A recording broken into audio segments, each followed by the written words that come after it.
ನಿಮ್ಮೆಲ್ಲರಲ್ಲಿ ದೇವರಲ್ಲಿ ಬಹಳ ಆಸಕ್ತಿ ಇದೆ, ಅದಕ್ಕಾಗಿ ಸಮಾಧಾನ ಸಂತೋಷದಿಂದ ತಾವು ಕೂತುಕೊಂಡಿದ್ದೀರಿ. కాబట్టి మొబైల్ చూస్తేనే అర్థమవుతుంది దేవుడు చాలా ప్రేమిస్తున్నారు. ನಿಮ್ಮ ಮುಖದಲ್ಲಿ ನೋಡ್ತಾ ಇದ್ದಾರೆ, ಕಾಣಿಸ್ತಾ ಇದೆ, ದೇವರು ನಿಮ್ಮನ್ನು ಬಹಳ ಪ್ರೀತಿ ಮಾಡ್ತಾ ಇದ್ದಾನೆ. అలాగే దేవుడు ఈ సంఘానికి ఇంకా బహుగా అనేక ఆత్మలు వచ్చినట్లుగా దీవించిన కాదని నేను ప్రార్థిస్తున్నాను. ಅನೇಕ ಆತ್ಮಗಳು ಈ ಸಭೆಗೆ ಇನ್ನೂ ಹೆಚ್ಚಾಗಿ ಬರಲಿ ಅಂತ ಹೇಳಿ ಆಶೀರ್ವಾದ ಮಾಡುತ್ತಾ ಇದ್ದಾರೆ. మరి లాజరస్ మాస్టర్ గారు చాలా భారం కలిగి ఉన్నారు దేవుని పట్ల. ಪಾಸ್ಟರ್ ಲಾಜರಸ್ ಅವರು ಬಹಳ ಆತ್ಮ ನಿಮಿತ್ತವಾಗಿ ಬಹಳ ಉಳ್ಳಂತ ವ್ಯಕ್ತಿಯಾಗಿದ್ದಾರೆ. కనుక నేను కూడా ఇక్కడ రావడము అనుకోలేదు. ನಾವು ಕೂಡ ಇಲ್ಲಿಗೆ ಬರ್ತೇವೆ ಅಂತ ಅನ್ಕೊಂಡಿಲ್ಲ ಬೇರೆ. కాబట్టి దేవుడు మరి ఇంకో దైవ సేవకుడు మరి స్పీకర్ గా రావాల్సింది. ಆದರೆ ಒಂದು ಬೋಧನೆಯನ್ನು ಮಾಡುವುದಕ್ಕಾಗಿ ದೇವರು ಕೊಟ್ಟಿದ್ದ ಈ ಅವಕಾಶ ನಿಮಿತ್ತವಾಗಿ ನೀವು ಬರಲಾಗಿದೆ ಬೇರೆ.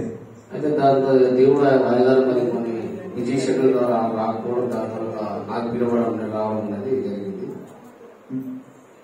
విజయ్ షెడ్యూల్ ద్వారా ఆయన స్పీకర్ గారు రాలేకపోయారు. దాని తర్వాత నాకు మరి సామిలయ్య గారి ద్వారా పరిచయం ఇలా నాకు చెప్పడం జరిగింది. ಸ್ಪೀಕರ್ ಒಬ್ಬರು ಇರಬೇಕಾಗಿತ್ತು, ಆದರೆ ಸ್ವಲ್ಪ ಅವರು ಬಿಸಿ ಇರುವ ಕಾರಣ ಈ ಸ್ಥಳದಲ್ಲಿ ಶ್ರೀಕಂದರ್ ನಾಯಕ್ ಪಾಸ್ಟರ್ ಅವರು ನಿಂತ್ಕೊಂಡಿದ್ದಾರೆ ಬೇರೆ. అదే దేవుని చిత్తము ఎట్లా ఉన్నదో ఎప్పుడైనా దేవుడు తెలుస్తుందో తెలియదు. ದೇವರ ಚಿತ್ತ ಹೇಗಿರುತ್ತದೋ ಅದು ಆಶೀರ್ವಾದಕರಾಗಿ ಆಶ್ಚರ್ಯಕರವಾಗಿರುತ್ತೆ ಪ್ರಿಯರೇ. మన దేవుడి ఆశ్చర్యకరుడు, ದೇವರು ಆಶ್ಚರ್ಯಕರ್ತನು. కాబట్టి అందరూ కూడా మనము కొద్ది నిమిషాలు దేవుని వాక్యం చాలా శ్రద్ధగా మనం విందాం. ಕೆಲವು ನಿಮಿಷಗಳು ದೇವರ ವಾಕ್ಯ ಧ್ಯಾನ ಮಾಡೋಣ ಪ್ರಿಯರೇ. దేవునికి స్తోత్రం కలుగుగాక. ದೇವರ ನಾಮಕ್ಕೆ ಸ್ತೋತ್ರವಾಗಲಿ. దయచేసి మనము అపోస్తల కార్యములు ಅಪೊಸ್ತಲರ ಕೃತ್ಯಗಳು 4వ అధ్యాయము 4ನೇ ಅಧ್ಯಾಯ అలాగే 12వ వచనము మన మూలవాక్యంగా మనం చదువుకుందాం. 12ನೇ ವಚನ ಮೂಲ ವಾಕ್ಯವಾಗಿ ನಾವು ಧ್ಯಾನ ಮಾಡೋಣ. 4వ అధ్యాయము అపోస్తల కార్యములు 4వ అధ్యాయము 12వ వచనం. 4ನೇ ಅಧ್ಯಾಯ 12ನೇ ವಚನ ಓದಿಕೊಳ್ಳೋಣ ಪ್ರಿಯರೇ. ಬರಬೇಕಾದ ರಕ್ಷಣೆಯು ಇನ್ನಾರಲ್ಲಿಯೂ ಸಿಕ್ಕುವುದಿಲ್ಲ. ಆ ಹೆಸರಿನಿಂದಲೇ ಹೊರತು ಆಕಾಶದ ಕೆಳಗೆ ಮನುಷ್ಯರೊಳಗೆ ಕೊಡಲ್ಪಟ್ಟಿರುವ ಬೇರೆ ಯಾವ ಹೆಸರಿನಿಂದಲೂ ನಮಗೆ ರಕ್ಷಣೆಯಾಗುವುದಿಲ್ಲ ಎಂದು ಹೇಳಿದನು. అపోస్తల కార్యము 4వ అధ్యాయం 12వ వచనం. ಅಪೊಸ್ತಲ ಕೃತ್ಯಗಳು 4ನೇ ಅಧ್ಯಾಯ 12ನೇ ವಚನ. చిన్న మాట ప్రార్థన చేసుకుని దేవుడు అందరితో మాట్లాడలాగిన ప్రభువా నాతో మాట్లాడమని అందరూ కూడా మనసులో ప్రార్థన చేయండి. ದೇವರೇ, ನನ್ನ ಜೊತೆ ನೀನು ವಾಕ್ಯದ ಮೂಲಕ ಮಾತಾಡು ಅಂತ ಹೇಳಿ ನಾವೆಲ್ಲರೂ ಕಣ್ಣುಗಳನ್ನು ಮುಚ್ಚಿಕೊಂಡು ದೇವರಿಗೆ ಮೊರೆ ಇಡೋಣ, ಪ್ರಾರ್ಥನೆ ಮಾಡೋಣ. ప్రార్థన చేసుకుందాం. స్తోత్రం దేవా, పరిశుద్ధుడా, మహోన్నతుడా, తండ్రి నీకే మహిమ కలుగును గాక. దాసును అభిషేకించి ప్రభువా దాసును ట్రాన్సాక్షన్ దాసును సుమదయానికి దాసును అభిషేకించి మండించి ఉద్యోగ చేసిన ఆయన ఇక్కడ ఉన్న హృదయాలతో మీరు మాట్లాడు. ఈ ప్రజల హృదయాలలో అద్భుతమైన కార్యములు, ఆశ్చర్యమైన కార్యములు జరిగించమని ప్రార్థన చేస్తున్నాం తండ్రి. ఈ దాసును మీరు అభిషేకించి మండించి ఉద్యోగ చేసి అయా గొప్ప కార్యములు, అద్భుతమైన కార్యములు మీరు జరిగించమని, మహిమ ఘనత పొందమని చదువుకున్న లేఖన భాగం విరిచి పంచిపెట్టి మా మనోనిత్రం వెలిగించి వాక్య ప్రత్యక్షతల గురించి అందరికి వినే శక్తిని మీరు కుమ్మరించమని యేసు నామములో స్తుతించి ప్రార్థించి వేడుకొనుచున్నాము తండ్రి. ఆమేన్. దేవుని బిడ్డలారా, ದೇವ ಮಕ್ಕಳೇ, ఇక్కడ మనము చదువుకున్న లేఖన భాగము ನಾವು ಓದಿರುವಂತಹ ಈ ವಾಕ್ಯ ಭಾಗದಲ್ಲಿ మనం కొంచెం మనసు పెట్టి మన వాక్యం ధ్యానించాలి. ನಮ್ಮ ಮನಸ್ಸನ್ನು ಕೇಂದ್ರೀಕರಿಸಿ ನಾವು ಆಲೋಚನೆ ಮಾಡೋಣ. దేవుడు ఏ సత్యమాన్ని నేర్పించాలనుకున్నాడో ಯಾವ ಸತ್ಯವನ್ನು ದೇವರು ನಮಗೆ ಕಲಿಸಬೇಕಂತ ಅನ್ಕೊಳ್ತಾ ಇದ್ದಾನೋ ఆ సత్యమును మనం అర్థం చేసుకోకపోతే, ಆ ಸತ್ಯವನ್ನು ನಾವು ಅಂದ್ರೆ ಅರ್ಥ ಮಾಡಿಕೊಂಡಿಲ್ಲ ಅಂತಂದ್ರೆ అది మనం వచ్చి కూడా మనకు ప్రయోజనం ఉండదు. ನಾವು ಬಂದಿರೋ ಅದು ವ್ಯರ್ಥವಾಗಿ ಹೋಗುವಂತದಾಗುತ್ತದೆ. కాబట్టి పిల్లల ಅದಕ್ಕಾಗಿ ಬೇರೆ మనందరం కూడా వాక్యం మీద మనసు ఉంచాలి. ಎಲ್ಲರೂ ವಾಕ್ಯದ ಮೇಲೆ ನಮ್ಮ ದೃಷ್ಟಿಯನ್ನು ಕೇಂದ್ರೀಕರಿಸೋಣ. మీకు చదువు రాకపోయినా పర్వాలేదు, ಓದಲಿಕ್ಕೆ ಒಂದು ವಿದ್ಯಾಭ್ಯಾಸ ಓದಿಲ್ಲ ಅಂತಂದ್ರೂ ಪರವಾಗಿಲ್ಲ, మన శ్రద్ధగా వింటే చాలు. ನಾವು ಸ್ವಲ್ಪ ಕಿವಿ ಕೊಟ್ಟು ಕೇಳಿದರೆ ಸಾಕು. అవకాశం ఉన్న వారు బైబిల్ చూడండి. ಓದ್ಲಕ್ಕೆ ಬಂದಿರುವಂತವರು, ಅವಕಾಶ ಇರುವಂತವರು ಬೈಬಲ್ ನೋಡೋಣ. కాబట్టి ఇక్కడ ಆದರೆ ಪ್ರಿಯರೇ, ఎవరి వలన రక్షణ కలగదు, ಬೇರೆ ಯಾವ ನಾಮದಿಂದ ರಕ್ಷಣೆ ಆಗುವುದಿಲ್ಲ, ఏ నామముననే మనకు రక్షణ పొందవలేము అన్నాడు. ಈ ನಾಮದಿಂದಲೇ ನಮಗೆ ರಕ್ಷಣೆ ಉಂಟಾಗುತ್ತದೆ ಅಂತ ಇಲ್ಲಿ ಬರೀತಾ ಇದೆ ಪ್ರಿಯರು, ಬರೆಯಲ್ಪಟ್ಟಿದೆ. మరి ఎవరి వలన మనకు రక్షణ కలగదు, ಬೇರೆ ಯಾವ ನಾಮದಿಂದ ನಮಗೆ ರಕ್ಷಣೆ ಉಂಟಾಗುವುದಿಲ್ಲ. అంటే ఈ నామమునే, ಈ ಒಂದು ನಾಮದಲ್ಲಿಯೇ అంటే యేసు నామములోనే మనకు రక్షణ పొందవలెను. ಅಂದ್ರೆ ಯೇಸುವಿನ ನಾಮದಲ್ಲಿಯೇ ನಮಗೆ ರಕ್ಷಣೆ ಉಂಟಾಗುತ್ತದೆ. మరి ఆకాశం కింద ఇవ్వబడిన నామము ఏ నామములో రక్షణ పొందలేము అన్నాడు. ಆಕಾಶದ ಕೆಳಗೆ ಇರುವಂತಹ ಆ ನಾಮದಲ್ಲಿಯೂ ನಮಗೆ ರಕ್ಷಣೆ ಉಂಟಾಗುವುದಿಲ್ಲ ಅಂತ ಹೇಳ್ತಾ ಇದ್ದೇನೆ. ఈ ఆకాశం కింద అనేక నామాలు ఉన్నాయి. ಈ ಆಕಾಶದ ಕೆಳಗಡೆ ಅನೇಕ ಹೆಸರುಗಳು ನಾಮಗಳು ಇದೆ ಬೇರೆ. ఇప్పుడు యేసు నామం ఉన్నది, యేసు నాಮ ಕೂಡ ಇದೆ. అలాగే ఆకాశం కింద యేసు కాకుండా ఇంకా చాలా దేవతల పేర్లు ఉన్నాయి. ಅದೇ ರೀತಿ ಆಕಾಶದ ಕೆಳಗಡೆ ಯೇಸುವನ್ನು ಬಿಟ್ಟು ಇನ್ನು ಅನೇಕ ದೇವತೆ ದೇವರುಗಳು ಅನ್ನುವಂತಹ ನಾಮ ಕೂಡ ಇದೆ. అయితే ఇక్కడ ఏమంటున్నాడంటే, ಇಲ್ಲಿ ಏನ್ ಹೇಳ್ತಾ ಇದ್ದಾನಂದ್ರೆ, మనకు రక్షణ పొందాలంటే, ನಾವು ರಕ್ಷಣೆ ಹೊಂದಬೇಕಾದ್ರೆ అసలు మనం యేసు నామంలోనే పొందగలము. ನಾವು ಯೇಸುವಿನ ನಾಮದಲ್ಲಿಯೇ ರಕ್ಷಣೆ ಹೊಂದಬೇಕು. మరి ఆకాశం కింద ఇవ్వబడిన, ಆಕಾಶದ ಕೆಳಗೆ ಕೊಟ್ಟಿರುವಂತ అనేక నామాలు ఉన్నాయి. ಕರೆಯಲ್ಪಟ್ಟಂತ ಅನೇಕ ನಾಮಗಳುಂಟು. చాలా మంది దేవుళ్ళు ఉన్నారు, ಅನೇಕರು ದೇವರುಗಳಿದ್ದಾರೆ, కోట్ల మంది దేవతలు ఉన్నారు, ಕೋಟ್ಯಾಂತರ ದೇವರುಗಳಂತ ಇದ್ದಾರೆ. మరి ఏ నామంలో మనకు రక్షణ లేదన్నారు. ಆದ್ರೆ ಯಾವ ನಾಮದಲ್ಲಿ ಕೂಡ ನಮಗೆ ರಕ್ಷಣೆ ಇಲ್ಲವೋ ಅಂತ ಹೇಳಿ ವಾಕ್ಯ ಹೇಳ್ತಾ ಇದೆ. ఈ అలా చెప్తే చాలా మందికి కోపం వస్తుంది. ಈ ರೀತಿ ನಾವು ಜನರಿಗೆ ಹೇಳಿದರೆ ಅವರಿಗೆ ಸಿಟ್ಟು ಬರುವಂತ ಸ್ಥಿತಿ. చాలా మంది యేసు ఎరుగని ప్రజలు, అన్ని జనులు ఈ మాట వినగానే వాళ్ళకు కోపం వస్తుంది. ಅನ್ಯ ಜನರಿಗೆ, ಯೇಸುವನ್ನು ಅರಿಯದ ಜನರಿಗೆ ಈ ಮಾತನ್ನು ನಾವು ಹೇಳಿರುವಾಗ ಅವರಿಗೆ ಸಿಟ್ಟು ಬರುತ್ತದೆ. అన్ని దేవుడు నమ్ముకుంటే పరలోకం పోతాను అనాలే కానీ యేసు నామ నమ్ముకుంటేనే పరలోకం అంటే వాళ్ళ కోపం సాడేది. ಎಲ್ಲಾ ನಾಮಗಳಿಂದ ಪರಲೋಕಕ್ಕೆ ಹೋಗ್ಬೋದು, ಯೇಸುವಿನ ನಾಮ ಅಂದ್ರೆ ಅವರಿಗೆ ಸಿಟ್ಟು ಬರುವಂತ ಸ್ಥಿತಿ. అసలు యేసు నామంలోనే మన రక్షణను ఎందుకు అనుకోవాలి? చాలా దేవుడు ఉన్నారు కదా, ಅನೇಕ ದೇವರುಗಳು ಇದ್ದಾರಲ್ಲ, ಮತ್ತೆ ಯೇಸು ನಾಮದಲ್ಲಿ ಯಾಕೆ? ఆకాశం కింద అంటే ప్రపంచ వ్యాప్తంగా కొన్ని కోట్ల దేవతలు ఉన్నారు. ಆಕಾಶದ ಕೆಳಗಡೆ ಅಂತಂದ್ರೆ ಇಡೀ ಪ್ರಪಂಚದಲ್ಲಿ ಕೋಟ್ಯಾಂತರ ದೇವತೆಗಳಿದ್ದಾರೆ. అసలు మన కర్ణాటక రాష్ట్రంలోనే కొన్ని లక్షల దేవతలు ఉన్నారు. ನಮ್ಮ ಕರ್ನಾಟಕ ರಾಜ್ಯದಲ್ಲಿ ಕೋಟ್ಯಾಂತರ ದೇವರುಗಳಿದ್ದಾರೆ. మరి ఇంతమంది దేవతలు ఉండగా యేసు నామంలోనే మన రక్షణ ఎలా కలుగుతుంది? అది వాళ్ళంతా వేస్టేనా? ಆದ್ರೆ ಇಷ್ಟು ನಾಮಗಳು ಇರುವಂತ ದೇವತೆಗಳಿದ್ದಾರಲ್ಲ, ಮತ್ತೆ ಅವರ ದೇವರುಗಳೆಲ್ಲ ವ್ಯಕ್ತವೇನಾ? ఇప్పుడు మనము కర్ణాటక రావాలి, ಇವ್ರು ನಾವು ಕರ್ನಾಟಕ ಬರ್ಬೇಕು ಅನ್ಕೊಂಡ್ರೆ, మరి కర్ణాటక రావాలంటే మనం ఒకే దారి ఉన్నదా లేకపోతే చాలా దారులు ఉన్నాయా? ಕರ್ನಾಟಕಕ್ಕೆ ನಾವು ಬರ್ಬೇಕಂತಂದ್ರೆ ಒಂದೇ ಹಾದಿ ಇದೆಯಾ, ಇಲ್ಲ ಬೇರೆ ಬೇರೆ ದಾರಿಗಳಿದೆಯಾ? చాలా దారులు ఉన్నాయి కదా, ಅನೇಕ ದಾರಿಗಳಿದೆ ಸುತ್ತ. కాబట్టి పరలోకం పోవాలంటే కూడా చాలా దారులు ఉన్నాయి అని చాలా మంది బోధిస్తున్నారు. ಅದೇ ರೀತಿ ಪರಲೋಕ ಕೂಡ ಹೋಗಬೇಕಂತಂದ್ರೆ ಅನೇಕ ದಾರಿಗಳಿದೆ ಅನ್ಕೊಳ್ತಾ ಇರ್ತಾರೆ. కనుక పరలోకం అనేది భూలోకం కర్ణాటక లాంటిది కాదు. ಆದರೆ ಪರಲೋಕ ಎನ್ನುವುದು ಭೂಲೋಕದಲ್ಲಿರುವಂತಹ ಒಂದು ಕರ್ನಾಟಕ ಚಿಕ್ಕ ರಾಜ್ಯದಂತದಲ್ಲ. ఈ కర్ణాటకలో మరణం ఉంది, పాపం ఉంది, త్రాగుడు ఉంది, వ్యభిచారం ఉంది, అన్ని ఉన్నాయి, మరణం కూడా ఉన్నది. ಈ ಒಂದು ಭೂಮಿ ಮೇಲೆ ಮರಣವಿದೆ, ಕುಡುಕುತನವಿದೆ, ಸಾವು ಇದೆ, ಇವು ಎಲ್ಲ ಇದೆ ಬೇರೆ. కానీ పరలోకంలో మరణం ఉండదు, పాపం ఉండదు, అశాంతి ఉండదు, వ్యభిచారం ఉండదు. ಆದ್ರೆ ಪರಲೋಕದಲ್ಲಿ ಮರಣ ಇರುವುದಿಲ್ಲ, ಅಶಾಂತಿ ಇರುವುದಿಲ್ಲ, ವ್ಯಭಿಚಾರ ಇರುವುದಿಲ್ಲ ಬೇರೆ. కాబట్టి పరలోకముతో మనము కర్ణాటక పోల్చొద్దు. ಆದರೆ ಪರಲೋಕಕ್ಕೆ ಹೋಲಿಕೆ ನಾವು ಈ ಕರ್ನಾಟಕವನ್ನು ಹೋಲಿಕೆ ಮಾಡಬಾರದು ಬೇರೆ. కాబట్టి పరలోకానికి వెళ్లే మార్గము ఒకే మార్గం ఉంటుంది, అది యేసు మార్గము. ಆದರೆ ಪರಲೋಕಕ್ಕೆ ಹೋಗಬೇಕಂದ್ರೆ ಒಂದೇ ನಾಮ ಇದೆ, ಅದು ಯೇಸುವಿನ ನಾಮ. కాబట్టి పిల్లల యేసు నామంలోనే మనకు రక్షణ ఎందుకు అని మన ప్రశ్న. ಆದ್ರೆ ಬೇರೆ ಯೇಸುವಿನ ನಾಮದಲ್ಲೇ ನಮಗೆ ರಕ್ಷಣೆ ಎನ್ನುವುದು ಇವತ್ತು ನಮಗೆ ಪ್ರಶ್ನೆ. యేసు నమ్మకుంటేనే పరలోకం ఎందుకు? వేరే దేవత నమ్మకపోతే నరకము ఎందుకు పోతాం? ಯೇಸುವನ್ನು ನಂಬಿದರೆ ಪರಲೋಕ ಎಂದು ಒಂದು ವೇಳೆ ಇಲ್ಲ ಅಂತಂದ್ರೆ ಬೇರೆ ದೇವರುಗಳಿಗೆ ನಂಬಿದರೆ ಪರಲೋಕ ಇಲ್ಲ ಅಂತಂದ್ರೆ.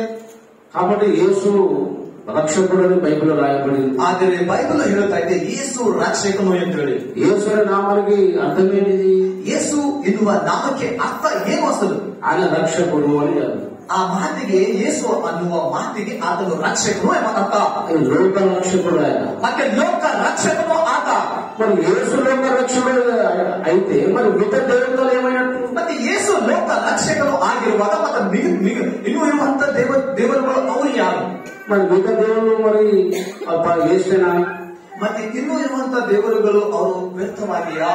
చాలా మంది అనేకలు ఏమంటున్నారంటే, ಅನ್ಯ ಜನರು ಯೇಸುವನ್ನು ಅರಿಯದಂತ ಜನರು ಏನ್ ಅಂತ ಇದ್ದಾರಂದ್ರೆ, అందరు దేవుడు ఒకటే అని నమ్మితే బాగుంది సార్ అన్నారు. ಎಲ್ಲ ದೇವರುಗಳು ಒಂದೇ ಇದ್ದರೂ ಚೆನ್ನಾಗಿರುತ್ತದೆ ಸಾಬ್ರೆ ಅಂತ.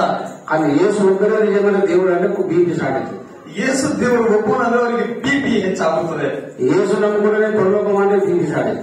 ಯೇಸುವನ್ನು ನಂಬಿದರೆ ಪರಲೋಕಕ್ಕೆ ಹೋಗುತ್ತೇವೆ ಅಂದರೆ సిట్టు బರ್ತದೆ ప్రియరే. మరి ఇప్పుడు యేసు నామంలో మనకు రక్షణ ఎందుకు? ఏ కారణం బట్టి యేసు నామంలో మన రక్షణ ఉంది, ఇతర దేవతల నామంలో రక్షణ ఎందుకు లేదు?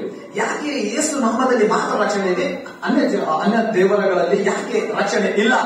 ಈ ಪ್ರಶ್ನೆಗೆ ಸಮಾಧಾನ ಇವತ್ತು తెలుసుకుందాం. ಈ ಒಂದು ಪ್ರಶ್ನೆಗೆ ಉತ್ತರವನ್ನು ನಾವು ತಿಳಿದುಕೊಳ್ಳೋಣ. రెండో ప్రశ్న ఏంటంటే, ಇನ್ನೊಂದು ಎರಡನೇ ಪ್ರಶ್ನೆ ಏನಂದ್ರೆ, అసలు రక్షణ అంటే అర్థం ఏంటిది? ರಕ್ಷಣೆ ಅಂದ್ರೆ అసలు ಅದರ ಒಂದು ಅರ್ಥವೇನಿದೆ? యేసు నామములో రక్షణ పొందాలి అని అన్నాడు కదా వచనంలో. ಯೇಸು ನಾಮದಲ್ಲಿ ಮಾತ್ರ ರಕ್ಷಣೆ ಇದೆ ಅಂತ ಈ ವಚನದಲ್ಲಿ ಹೇಳ್ತಾ ಇದೆ ವಾಕ್ಯ. రక్షణ పొందడం అంటే అర్థం ఏంటిది? ರಕ್ಷಣೆ ಹೊಂದುವುದು ಅದರ ಅಸಲು ಅರ್ಥವೇನಿದೆ? అసలు యేసు నామములో మాత్రమే రక్షణ పొందడం ఎందుకు? అసలు ಯೇಸುವಿನ ನಾಮದಲ್ಲಿ ರಕ್ಷಣೆ ಹೊಂದುವುದು ಅಂದ್ರೆ ಏನು ಅಸಲು? ఈ విషయాన్ని చాలా మంది క్రైస్తవ సమాజం స్పష్టంగా అర్థం చేసుకోలేకపోతున్నారు. ಈ ಒಂದು ವಿಷಯವನ್ನು ನಮ್ಮ ಕ್ರೈಸ್ತವ ಜನರೇ ಅನೇಕರು ಇದರ ಒಂದು ಅರ್ಥವನ್ನು ತಿಳ್ಕೊಳ್ಳಲಾರದಂತೆ ನಿಂತಿದ್ದಾರೆ ಪ್ರಿಯರೇ. ఈ విషయాన్ని స్పష్టంగా తెలుసుకోవడం దేవుని చిత్తము. ಇದರ ಮಾತಿನ ಅರ್ಥವನ್ನು ಸ್ಪಷ್ಟವಾಗಿ ನಾವು ತಿಳಿದುಕೊಳ್ಳುವುದು ಅದು ದೇವರ ಚಿತ್ತವಾಗಿದೆ. కాబట్టి రక్షణ పొందడం అంటే అర్థం ఏంటి? ರಕ್ಷಣೆ ಹೊಂದುವುದು ಅಂದ್ರೆ ಅರ್ಥವೇನೆಂದರೆ, ఇప్పుడు మనం రక్షణ ఎవరికి అవసరమో చెప్పండి. ప్రమాదంలో ఉన్న వారికి రక్షణ అవసరమా, లేకపోతే సుఖంగా ఉన్న వారికి, క్షేమంగా ఉన్న వారికి రక్షణ అవసరమా? ರಕ್ಷಣೆ ಯಾರಿಗೆ ಅವಶ್ಯಕತೆ ಇದೆ? ಯಾವುದೋ ಒಂದು ಪ್ರಮಾದದಲ್ಲಿ ಇದ್ದಂತವರಿಗೆ ಅವಸರವಿದೆಯಾ, ಇಲ್ಲ ಅಂತಂದ್ರೆ ಎಲ್ಲಾ ವಿಧವಾಗಿ ಸುಖವಾಗಿರುವಂತವರಿಗೆ ರಕ್ಷಣೆ ಅವಸರವಿದೆಯಾ? మీరు సమాధానం చెప్పాలి. ಇದಕ್ಕೆ ನಾವು ಸಮಾಧಾನ ಹೇಳೋಣ ಪ್ರಿಯರೇ. ಉತ್ತರ, రక్షణ ఎవరి కోసం? ಯಾರಿಗೆ ರಕ್ಷಣೆ ಬೇಕು? ప్రమాదంలో ఉన్న వారికి రక్షణ అవసరమా, లేకపోతే మనము ఆడి క్షేమంగా ఉన్న వారికి రక్షణ అవసరమా? ಈ ರಕ್ಷಣೆ ಪ್ರಮಾದದಲ್ಲಿ ಅಂತಂದ್ರೆ ಸಮಸ್ಯೆದಲ್ಲಿ ಇದ್ದವರಿಗೆ ಬೇಕಾ, ಇಲ್ಲಂತಂದ್ರ ಎಲ್ಲಾ ವಿಧವಾಗಿ ಚೆನ್ನಾಗಿ ಇರುವಂತವರಿಗೆ ಬೇಕಾ? చెప్పండి. ನಾವು ಹೇಳೋಣ, ಪರವಾಗಿಲ್ಲ. ಯಾರಿಗೆ ಬೇಕು? ಪ್ರತಿಯೊಬ್ಬರಿಗೆ, ಎಲ್ಲರೂ. ಪ್ರತಿಯೊಬ್ಬರು అదే ప్రమాదంలో ఉన్న వారికి రక్షణ అవసరమా, లేకపోతే వాళ్ళకి క్షేమంగా ఉన్న వారికి రక్షణ అవసరమా? ಸಮಸ್ಯೆದಲ್ಲಿ ಇದ್ದವರಿಗೆ ಬೇಕಾ, ಇಲ್ಲಂತಂದ್ರೆ ಎಲ್ಲಾ ರೀತಿ ಚೆನ್ನಾಗಿ ಇದ್ದವರಿಗೆ ಬೇಕಾ? ಸಮಸ್ಯೆದಲ್ಲಿ ಇದ್ದವರಿಗೆ, ಪ್ರಮಾದದಲ್ಲಿ ಇದ್ದವರಿಗೆ. ఇప్పుడు ఒక బావిలో ఒక వ్యక్తి పడ్డాడు. ಬಾವಿಯಲ್ಲಿ ಒಂದು ವ್ಯಕ್ತಿ ಬಿದ್ದಾನೆ ಅನ್ಕೊಳ್ಳಿ. ఆయన ఏమని ఏడుస్తాడు? ಅವ ಹೇಗೆ ಕೂಗುತ್ತಾನೆ? నన్ను రక్షించండి రక్షించండి అంటాడు. ನನ್ನನ್ನು ಬದುಕಿಸಿರಿ, ನನ್ನನ್ನು ರಕ್ಷಿಸಿರಿ ಅಂತ ಕೂಗುತ್ತಾನೆ. అంటే వ్యక్తి ఏమన్నా ఏం అవసరము? రక్షణ అనేది అవసరం. ಈ ಬಾಯಲ್ಲಿ ಬಿದ್ದಂತ ವ್ಯಕ್ತಿಗೆ ಏನ್ ಅವಸರ ಇದೆ? ಈಗ ರಕ್ಷಣೆ ಅನ್ನೋದು ಅವಶ್ಯಕತೆ ಇದೆ. ఒక వ్యక్తి ఇంట్లో ఉన్నాడు, ఇల్లు కాలిపోతుంది, ఇంట్లో ఉన్నాడు. ಇನ್ನೊಂದು ವ್ಯಕ್ತಿ ಮನೆ ಸುರುತ್ತಾ ಇದೆ, ಆ ವ್ಯಕ್ತಿ ಒಂದು ವ್ಯಕ್ತಿ ಮನೆ ಒಳಗಡೆ ಇದ್ದಾನೆ ಅನ್ಕೊಳ್ಳಿ. ఆయన రక్షించుండి రక్షించుండి అని అంటున్నాడు. నన్ను కాపాడి కాపాడి చిక్కుతా ఇದ್ದಾನೆ అನ್ಕೊಳ್ಳಿ ಆ ವ್ಯಕ್ತಿ. అయితే ఆయనకి ఇప్పుడు ఏం అవసరం? రక్షణ అవసరం. ಆದ್ರೆ ಆ ವ್ಯಕ್ತಿಗೆ ಏನಿದೆ? ರಕ್ಷಣೆ. ಅವನಿಗೆ ಬಿಡಿಸಬೇಕು, ಹೊರ ತರಬೇಕು, ಅವಶ್ಯಕತೆ ಇದೆ. ఎందుకంటే ఇల్లు కాలిపోతుంది కాబట్టి. ಯಾಕಂದ್ರೆ ಮನೆ ಸುರುತ್ತಾ ಇದೆ. ఇంకో వ్యక్తి ఉన్నాడు, ಇನ್ನೊಬ್ಬ ವ್ಯಕ್ತಿ ಇದ್ದಾನೆ, స్లాబ్ ఇంట్లో ఉన్నాడు, స్లాబ్ ఇంట్లో కూర్చున్నాడు, ಮನೆ ಚೆಕ್ ಹಾಕಿರುವಂತ ಮನೆಯಲ್ಲಿದ್ದಾನೆ. ఆయన రక్షించి అరుస్తున్నాడు గట్టిగా. ಅವನು ನನ್ನನ್ನು ಕಾಪಾಡಿ ಕೂಗ್ತಾ ಇದ್ದಾನೆ ಅನ್ಕೊಳ್ಳಿ. అది చాలా మంది చుట్టుపక్కలందరూ కూడా ఊరుకుంటా ఇంటి దగ్గర వచ్చారు.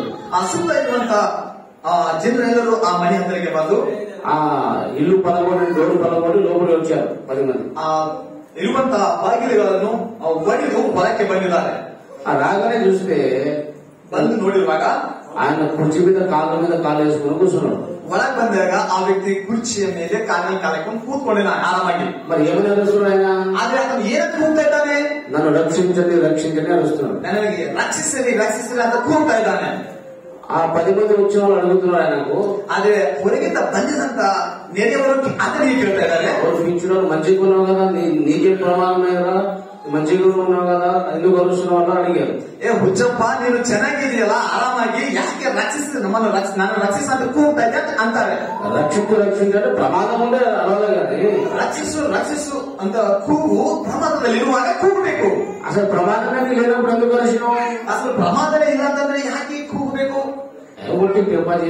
ఉట్టిగానే ఉనిగానే అరిచాను అన్నాడు. ಸುಮ್ಮನೆ ಮಾಡ್ತಾ ಇದ್ದಾನ್ರಿ ಅಪ್ಪ ಆತ ಹೇಳುತ್ತೆ. అప్పుడు ఆ స్థానంలో మీరేం చేస్తారు ఆయనకు?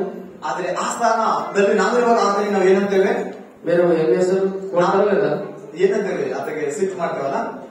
ఏమైనా పిచ్చోడ అనవసరంగా కష్టపడి దూరం పలగొట్టి లోపలికి వస్తే సుఖంలో కూర్చొని రక్షించమంటే మనం చెప్ప పలగొడతాం.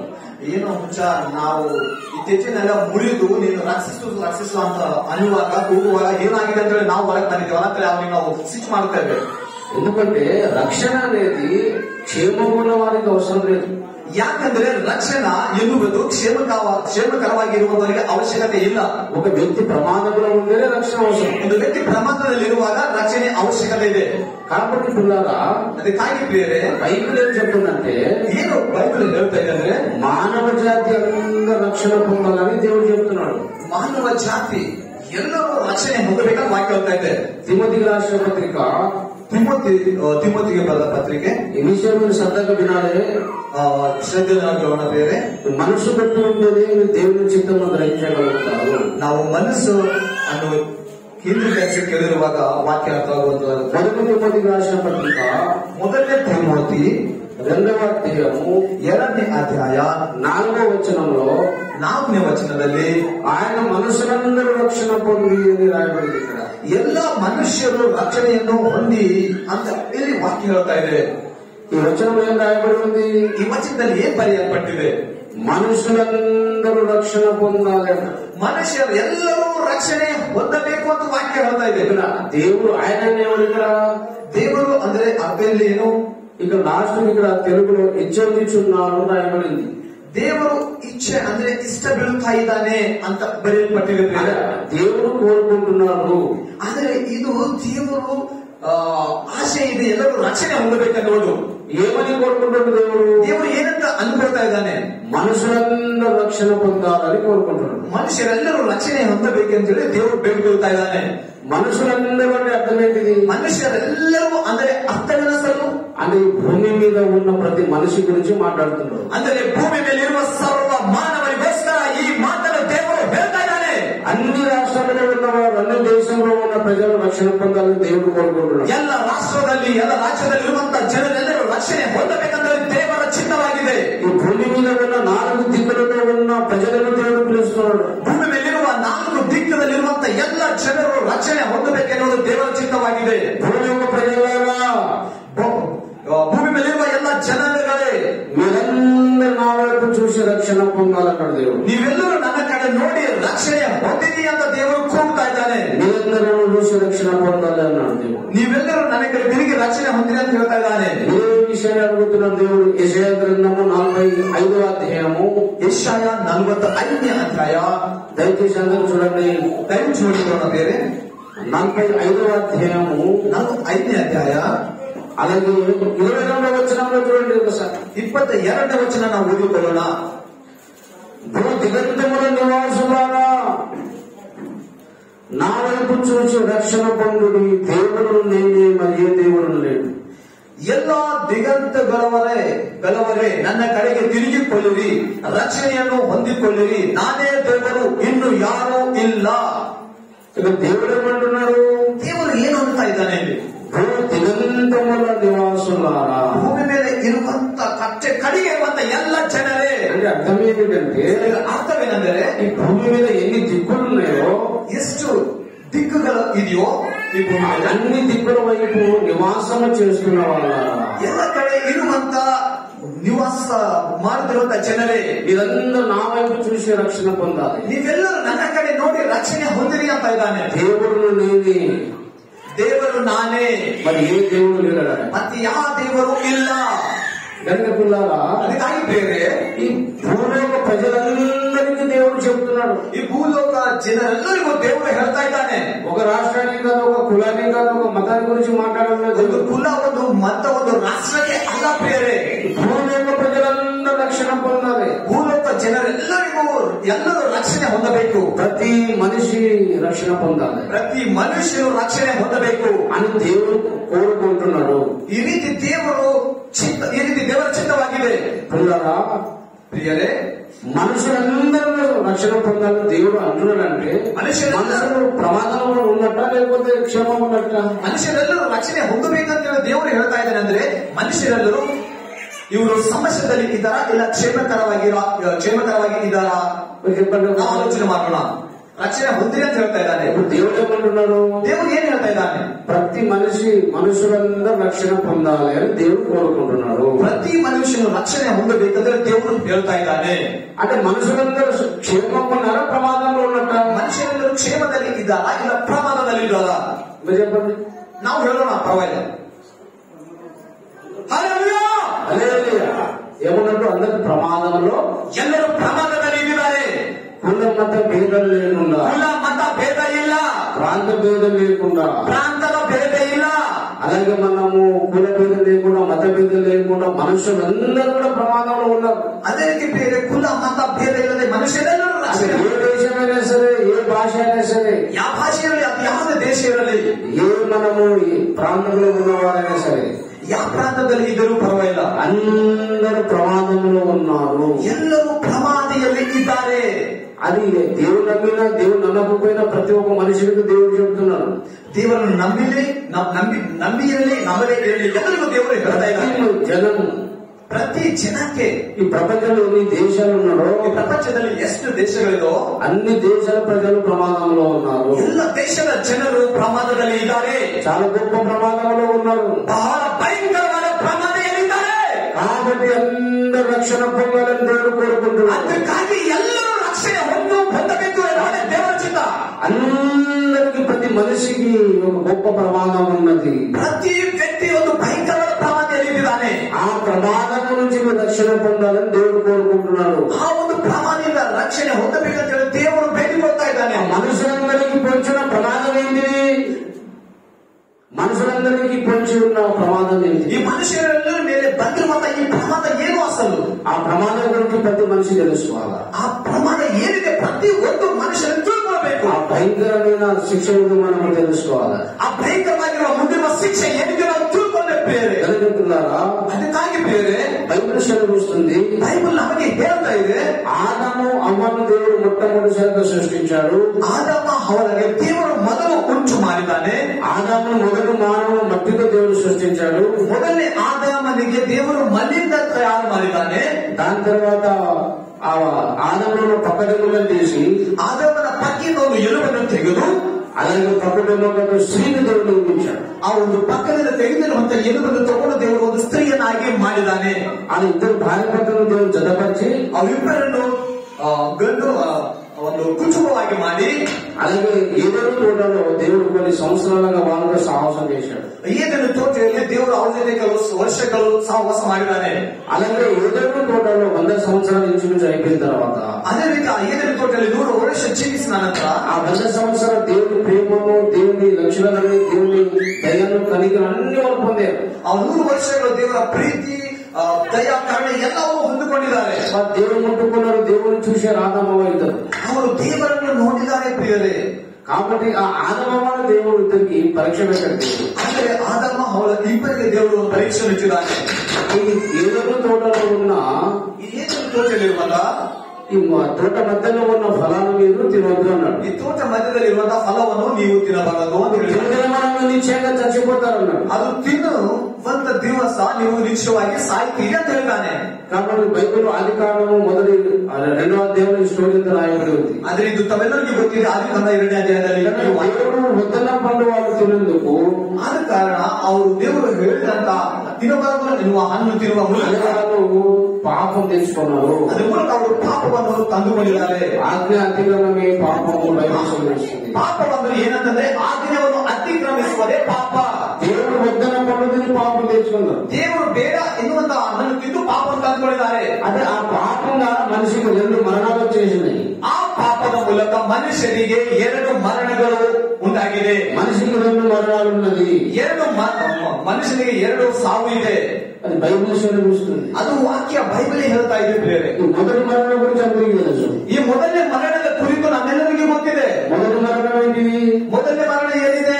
ఈ మట్టి శరీరం నుంచి మన ఆత్మ వెళ్ళిపోతుంది. ఇది మొదటి మరణం. ಈ ಮಣ್ಣಿನ ದೇಹದಲ್ಲಿ ಇರುವಂತಹ ಆತ್ಮ ನಮ್ಮನ್ನು ಬಿಟ್ಟು ಹೋಗುವುದು, ಇದು ಮೊದಲನೇ ಮರಣ.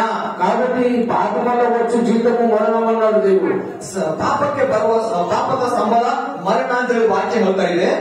అందరికీ మనకి తెలిసిన వచ్చిన భాగమే రోమపత్రిక 6వ అధ్యాయం 23వ వచనంలో ನಮ್ಮೆಲ್ಲರಿಗೂ ಗೊತ್ತಿರುವಂತಹ ವಾಕ್ಯ 6ನೇ ಅಧ್ಯಾಯ ರೋಮ 23ನೇ ವಚನ. ಪಾಪ ವಲನ వచ్చు జీతము మరణము. ಪಾಪದ ಸಂಬಳ ಮರಣ. ನಮ್ಮೆಲ್ಲರಿಗೂ ಗೊತ್ತಿರುವಂತಹ ವಾಕ್ಯ ರೋಮ ಪತ್ರಿಕ 6వ ಅಧ್ಯಾಯము 6ನೇ ಅಧ್ಯಾಯ 23ನೇ ವಚನ చూడండి. 23ನೇ ವಚನ ನೋಡಿಕೊಳ್ಳೋಣ. పాపము వలన వచ్చు జీతము మరణము. ಪಾಪದ ಸಂಬಳ ಮರಣ. పాపದ ఏమొచ్చినంట? ಪಾಪದ ಮೂಲಕ ಏನು ಬಂದಿದೆ ಅಂತ చెప్పాలి. ನಾವು ಹೇಳೋಣ. పాపద ఏమొచ్చింది? మరణం వచ్చింది. కాబట్టి మనిషికి ఒక మరణం కాదు, 2 మరణాలు వచ్చినాయి. ಆದರೆ ಮನುಷ್ಯನಿಗೆ ಒಂದು ಮರಣ ಇಲ್ಲ, ಬೇರೆ 2 ಮರಣಗಳು ಬಂದಿದ್ದಾವೆ. ಅದರ ಮೊದಲ ಮರಣ అందరికీ తెలుసు. ಈ ಮೊದಲನೇ ಮರಣ ಈ ವಿಷಯ ನಮ್ಮೆಲ್ಲರಿಗೂ ಗೊತ್ತುಂಟು. ಪ್ರಕಟಣೆ 20ನೇ ಅಧ್ಯಾಯము ಪ್ರಕಟಣ 20ನೇ ಅಧ್ಯಾಯ ನೋಡಿಕೊಳ್ಳೋಣ. 20ನೇ ಅಧ್ಯಾಯము 14వ వచనం చూడండి. ప్రకటణ 20ನೇ అధ్యాయ మనిషికి 2వ మరణం ఉన్నదని బైబిల్ సెలవిస్తుంది. 14వ వచనం. 20ನೇ ಅಧ್ಯಾಯ 14ನೇ ವಚನ ನಾವು ಓದಿಕೊಳ್ಳೋಣ ಪ್ರಿಯರೇ. మరణము మృతుల లోకము అగ్నిగుండములో పడవేయబడను. ఈ అగ్నిగుండము 2వ మరణము. ಆಮೇಲೆ 20ನೇ ಅಧ್ಯಾಯ 14ನೇ ವಚನ.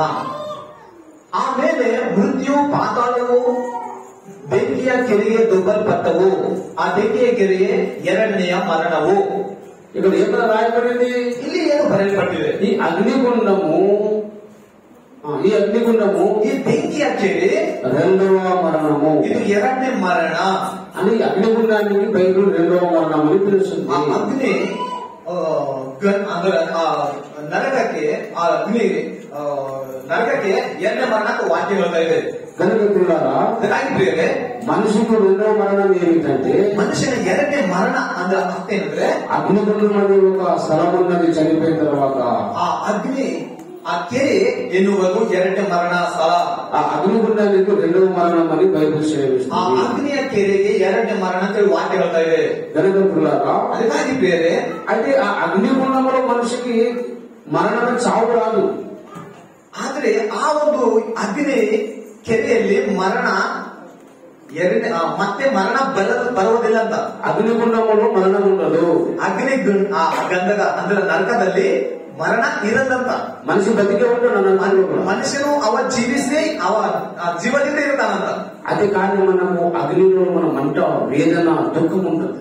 ಆದ್ರೆ ಅಲ್ಲಿ ದುಃಖ ವೇದನೆ ಬಹಳ ನೋವು ಇರುತ್ತ ಬೇರೆ. ಬೆಂಕಿ చచ్చిపోవడం అంటే చావు రాదు. ಮತ್ತೆ ಸಾಯ್ಬೇಕಂದ್ರೆ ಸಾವು ಬರುವುದಿಲ್ಲ. 2 లక్షల సంవత్సరాలు మనం నరకంలో బాధపడుతుంటాం. ಲಕ್ಷಾಂತರ ವರ್ಷಗಳು ನಾವು ಆ ಒಂದು ಬೆಂಕಿಯಲ್ಲಿ ಸುಡುತ್ತಾ ಇರಬೇಕು. అగ్నిగుండం అనేది చాలా భయంకరమైనది. ಈ ಅಗ್ನಿ ಸರಸ್ಸು ಅಂದ್ರೆ ನರಕ ಅಂದ್ರೆ ಬಹಳ ಭಯಂಕರ ಬೇರೆ. ఈ అగ్నిగుండం అనే స్థలము ఉన్నది. ಈ ಅಗ್ನಿ ನರಕ ಎನ್ನುವ ಸ್ಥಳವಿದೆ. ఈ చనిపోయిన తర్వాత వేరే లోకంలో మనం చూస్తాం. చనిపోయిన తర్వాత వేరే లోకంలో చూస్తాం. ಸತ್ತು ಹೋಗಿದ ನಂತರ ನಾವು ಇದನ್ನು ನೋಡುತ್ತೇವೆ. కనుక పిల్లరా, ಅದಕ್ಕಾಗಿ ಬೇರೆ చాలా మంది భక్తులు అగ్నిగుండమును చూసిన వాళ్ళు కూడా ఉన్నారు. ಅನೇಕ ಭಕ್ತರು ಆ ನರಕವನ್ನು ಸಹ ಅಗ್ನಿ ಸರಸ್ಸನ್ನು ಕೂಡ ನೋಡಿದಂತವರು ಇದ್ದಾರೆ. ఎందుకంటే చాలా మంది దేవుడు చూపెట్టాడు, కొంతమంది పూర్వజులు. ಯಾಕಂತಂದ್ರೆ ದೇವರು ಕೆಲವು ದೊಡ್ಡ ಭಕ್ತರನ್ನು ಆ ನರಕವನ್ನು ತೋರಿಸಿದ್ದಾನೆ. చాలా మంది నరకం ఎవరు చేశారు ಆದ್ರೆ ನಾವು ಅನ್ಕೋಬಹುದು ನರಕ ಯಾರು ನೋಡಿದ್ದಾರೆ అని చాలా మంది మాట్లాడుతుంటారు. ಅದಕ್ಕೆ ಅನೇಕರು ಅನ್ಕೋತಾ ಇರ್ತಾರೆ. ಬೇರೆ నేను అడుగుతున్నాను, ಸಾವಿರ ಅನ್ಕೋತಾ ಇದ್ದಾರೆ. తాత ముత్తాత ఉన్నాడా? చూసినావా? ನಮ್ಮ ಮುತ್ಯ ಹಾನ ನಮ್ಮ ಮುತ್ಯ ಹಾನ ನಾವು ನೋಡಿದೇವ. తాత ತಾತ ಅನ್ಕೊಳ್ಳಿ. ఉన్నదా? ಹಾರ ఉన్నట్టు మీరేమంటారు? ಹಾರ ಇಲ್ಲ. ఆయన లేకపోతే మన ఆయన అయితే ఉన్నాడు సార్. ಆದ್ರಿಂದ ನಮ್ಮ ಒಪ್ಪಲ್ಲಿ ಬರ್ತಾರೆ ನಾವ್ ಅಂತೀವಲ್ಲ, ಅಂದ್ರೆ ಹಾರ. తాత ముత్తాత ఉన్నాడు కాబట్టి మన ఆయన ఉన్నాడు కాబట్టి నేను ఉన్నాను ಅಂತಾರೆ. ನಮ್ಮ ತಾತ ಮುತ್ತಾತ ಹಾರ. ಅದಕ್ಕಾಗಿ ಇವತ್ತು ನಮ್ಮ ಹಣ ಅಂದ್ರೆ ನಾವ್ ಅನ್ಕೋತೇವ. నేనంటాడు తాత ముత్తాత లేడని నేను చెప్తాను. ಆದ್ರೆ ಈ ಸಾವನ್ನ ಅಂತಂದ್ರೆ ತಾತ ಮುತ್ತಾತ ಇಲ್ಲ ಅಂತ ಇವ್ರಲ್ಲ. మీరేమంటారు? ಈಗ ನೀವೇನಂತೀರ? మా తాత లేకపోతే ముత్తాత లేకపోతే నేనెట్లా ఉంటా సార్ అంటారు. ನಮ್ಮ ತಾತ ಮುತ್ತಾತ ಇಲ್ಲ ಅಂತಂದ್ರ నేనెట్లా ఉంటా, ನಾನ್ ಹೇಗಿರ್ತೇನೆ ಅಂತ ಸಾರ್ ಹೇಳ್ತಾರ. మరి నేనంటాను నీ తాత చూడలేవు కదా మరి. ಆದ್ರೆ ತಾತ ನೀವು ನೋಡಿಲ್ಲಲ್ಲ ಮತ್ತೆ. మరి నువ్వు ఉన్నదని ఎట్లా నమ్ముతున్నావు? ಮತ್ತೆ ಹಾನಂತ ತಾವು ಹೆಂಗ್ ನಂಬ್ತಾ ಇದ್ದೀರಿ? తాత ముత్తాత చూసినావా? ತಾತ ಮುತ್ತಾತಕ್ಕೆ ನೀವು ನೋಡಿದೀಯಾ? చూడలేవు. ನೋಡಿಲ್ಲ. మరి ఉన్నదని ఎట్లా చెప్తున్నావు? ಮತ್ತೆ ಅವ್ರು ಹಾರ ಅಂತ ಹೇಗೆ ನಾವು ಹೇಳ್ಬೋದು? అని మా నాయన మా తాత చెప్పుకుంటూ వచ్చారు కాబట్టి చెప్తున్నా సార్ అంటాడు. ನಮ್ಮ ತಂದೆ ಅವರು ಹೇಳ್ಕೊತಾ ಬಂದಾರೆ ಸರ್, ಅದಕ್ಕೆ ಹಾರನ್ನು ನಂಬುತ್ತಾ ಇದ್ದೇವೆ. అంటే మీ మనుషులు చెప్పేదేమో నమ్ముతావు కానీ ಆದ್ರೆ ಮನುಷ್ಯರು ಹೇಳುವಂತ ನಂಬುತ್ತೇವೆ. ఆయన చూడని విషయాలు కూడా మనుషులు చెప్తే నమ్ముతావు. ನೋಡಲಾರದ ವಿಷಯಗಳು ಕೂಡ ಮನುಷ್ಯರು ಹೇಳಿದ್ರೆ ನಾವು ನಂಬುತ್ತೇವೆ. కానీ దేవుడే స్వయంగా నరకమున్నదంటే నమ్ము. ಆದ್ರೆ ದೇವರೇ ನರಕದ ತಿಳಿದ್ರೆ ನಂಬಲೇಬೇಕು. మరి నీకు బుద్ధిమంతులన్నా లేకుంటే నీకు బుద్ధికులన్నా ಈ ರೀತಿ ನೋಡಿದ್ರೆ ನಮ್ಗೆ ಬುದ್ಧಿ ಅನ್ಕೊಳ್ಬೇಕಾ, ನಮಗೆ ಇಲ್ಲ ಅನ್ಕೊಳ್ಬೇಕಾ? ఆలోచించాలి కదా. ನಾವು ಆಲೋಚನೆ ಮಾಡ್ಬೇಕಲ್ಲ.